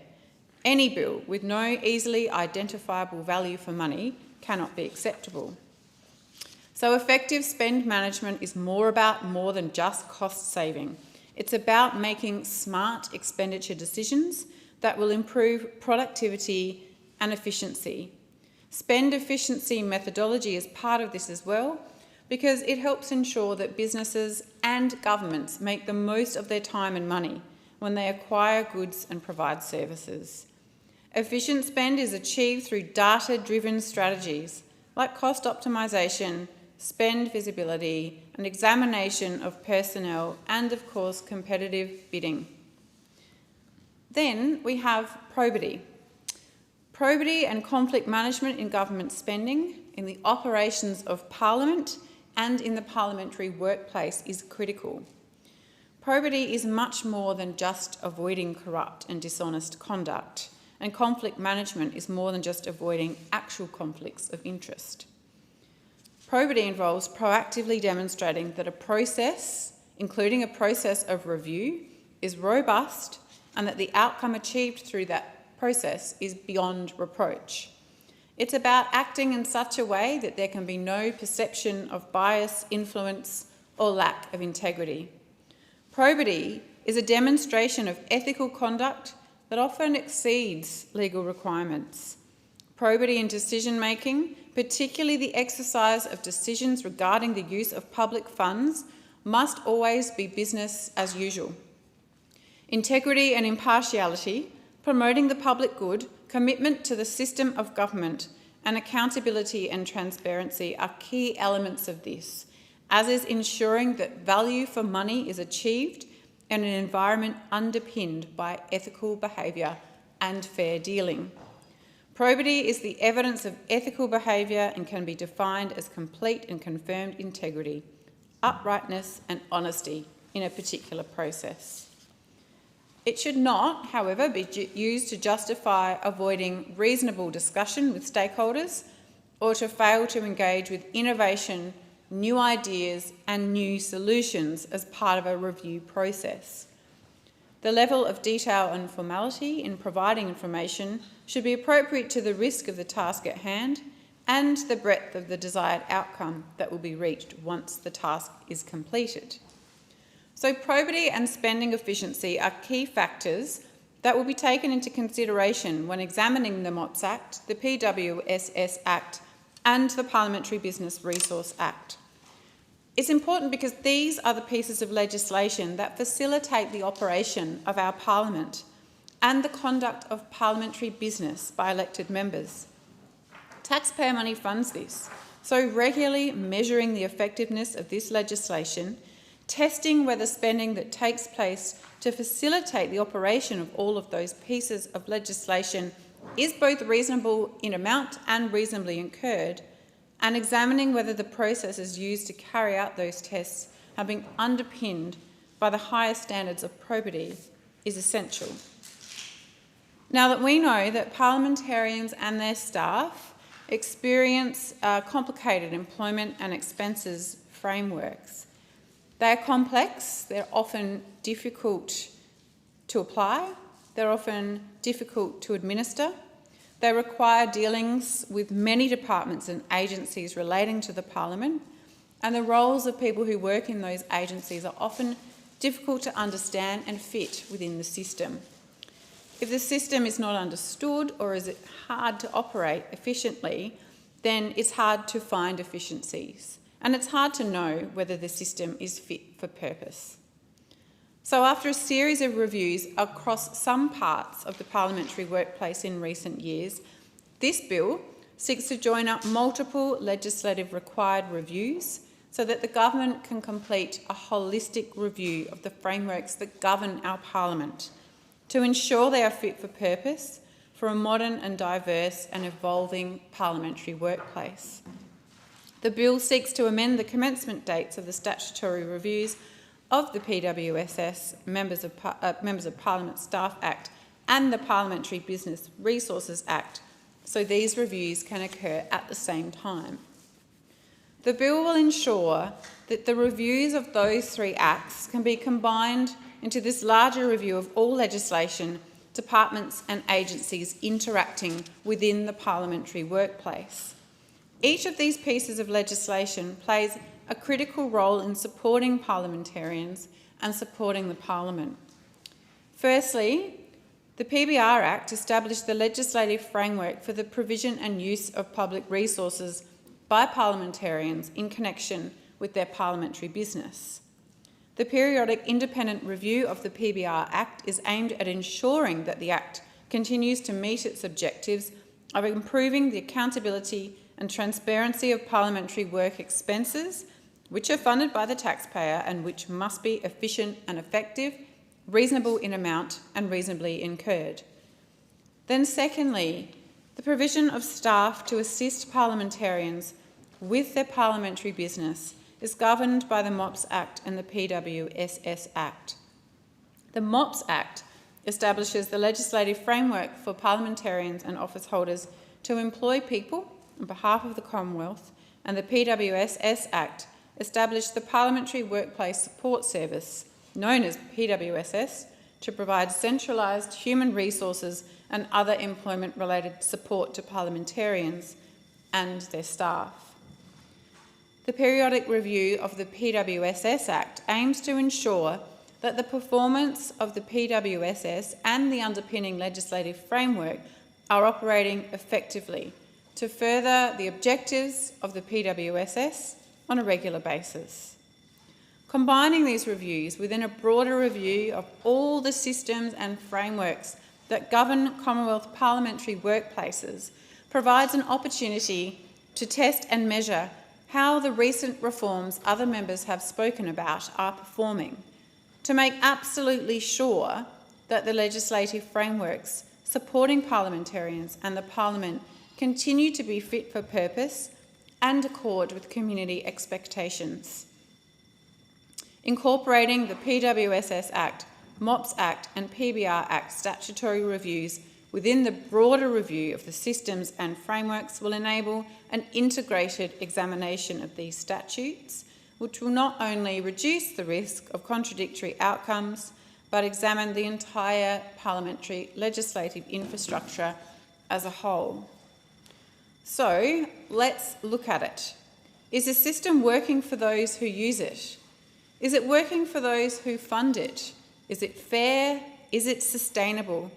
Does it reflect community expectations? And does it facilitate the conduct of parliamentary business to the benefit of the Australian people? Let's look and let's find out and make any changes that are necessary to further the overriding objective of the Parliament, which is to facilitate our democratic system of government and serve the Australian people. I commend the bill to the House. Thank you. I call the Assistant Minister. Thank you, Deputy Speaker. As my joy to sum up the excellent contributions to this debate on this bill. First, we had the member for Moreton, who reminded us where so much of this work came from, which were the power imbalances and the poor culture that we'd seen in this building for too long, and that had been highlighted in the nation's media and in the nation's newspapers. We had the Set the Standard report, which gave clear direction for this Parliament, which was embraced and acted upon. We've made good progress, but we still have very complex interacting frameworks, and that is what this bill seeks to address. And I also want to note, the member for Moreton also very rightly pointed out, this is also about helping members and their staff navigate those complex frameworks and also give them a chance to have a say about how we can ensure they are fit for the future. The member for Maribyrnong noted that it's some 4,000 people who work in this building every day. And each of them in this workplace, like any workplace, have the right to come to work safely and to go home safely, something that I know you have spent much of your life standing up for, Deputy Speaker. This is, of course, the home of Australia's democracy, and it's in all our interests to want that democracy to function as best it possibly can. And when we've seen some of the stories, as the member from Maribyrnong reminded us, where we had, quote, the lived experience of staff who who had endured toxic workplaces. And those workplaces weren't somewhere else, those workplaces were here. And so this is about ensuring that we do indeed set the standard. And as the member noted, this is about that next step of cultural change, something that you never stop doing, and there's always room for more important. And I think probably the most accurate thing that I heard in debate, Deputy Speaker, was this quote: "It is technical legislation," and this definitely fits that description well, but it's technical legislation that enforces our commitment to improve this workplace and to improve our democracy, as the member for Sturt so well outlined. When we're spending money, we have to ensure it is in the public interest, as she said, highlighting we want dignified workplaces, sustainable work conditions, a well-functioning parliament and democracy, and this will deliver that and allow people to put forward ideas about how we have those intersecting acts fit for the future.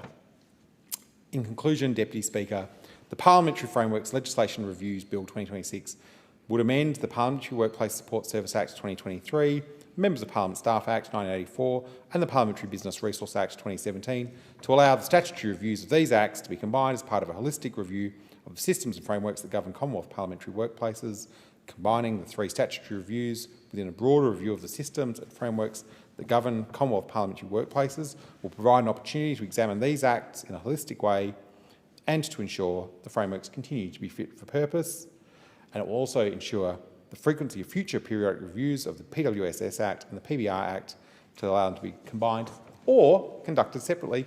I commend the bill. Thank you very much, Assistant Minister. The question is that this bill be read a second time, and I call the question. All those in that opinion say aye. Aye. Those against, no. I think the ayes have it, and I call the clerk. Second reading. A bill for an act to amend the law relating to reviews under the Members of Parliament Staff Act 1984, the Parliamentary Business Resources Act 2017 and the Parliamentary Workplace Support Service Act 2023 and for related purposes. If no member wishes to consider the bill in detail, okay, I will put the report question immediately. The question is that this bill be reported to the House without amendment. All those of that opinion say aye. Aye. Those against, no. The ayes have it. I move that the Federation Chamber do now adjourn. The question is that the motion be agreed to. All of those of that opinion say aye. Aye. Those against, I think the ayes have it. The Federation Chamber stands adjourned until 9:30 a.m. on Wednesday the 11th of March 2026.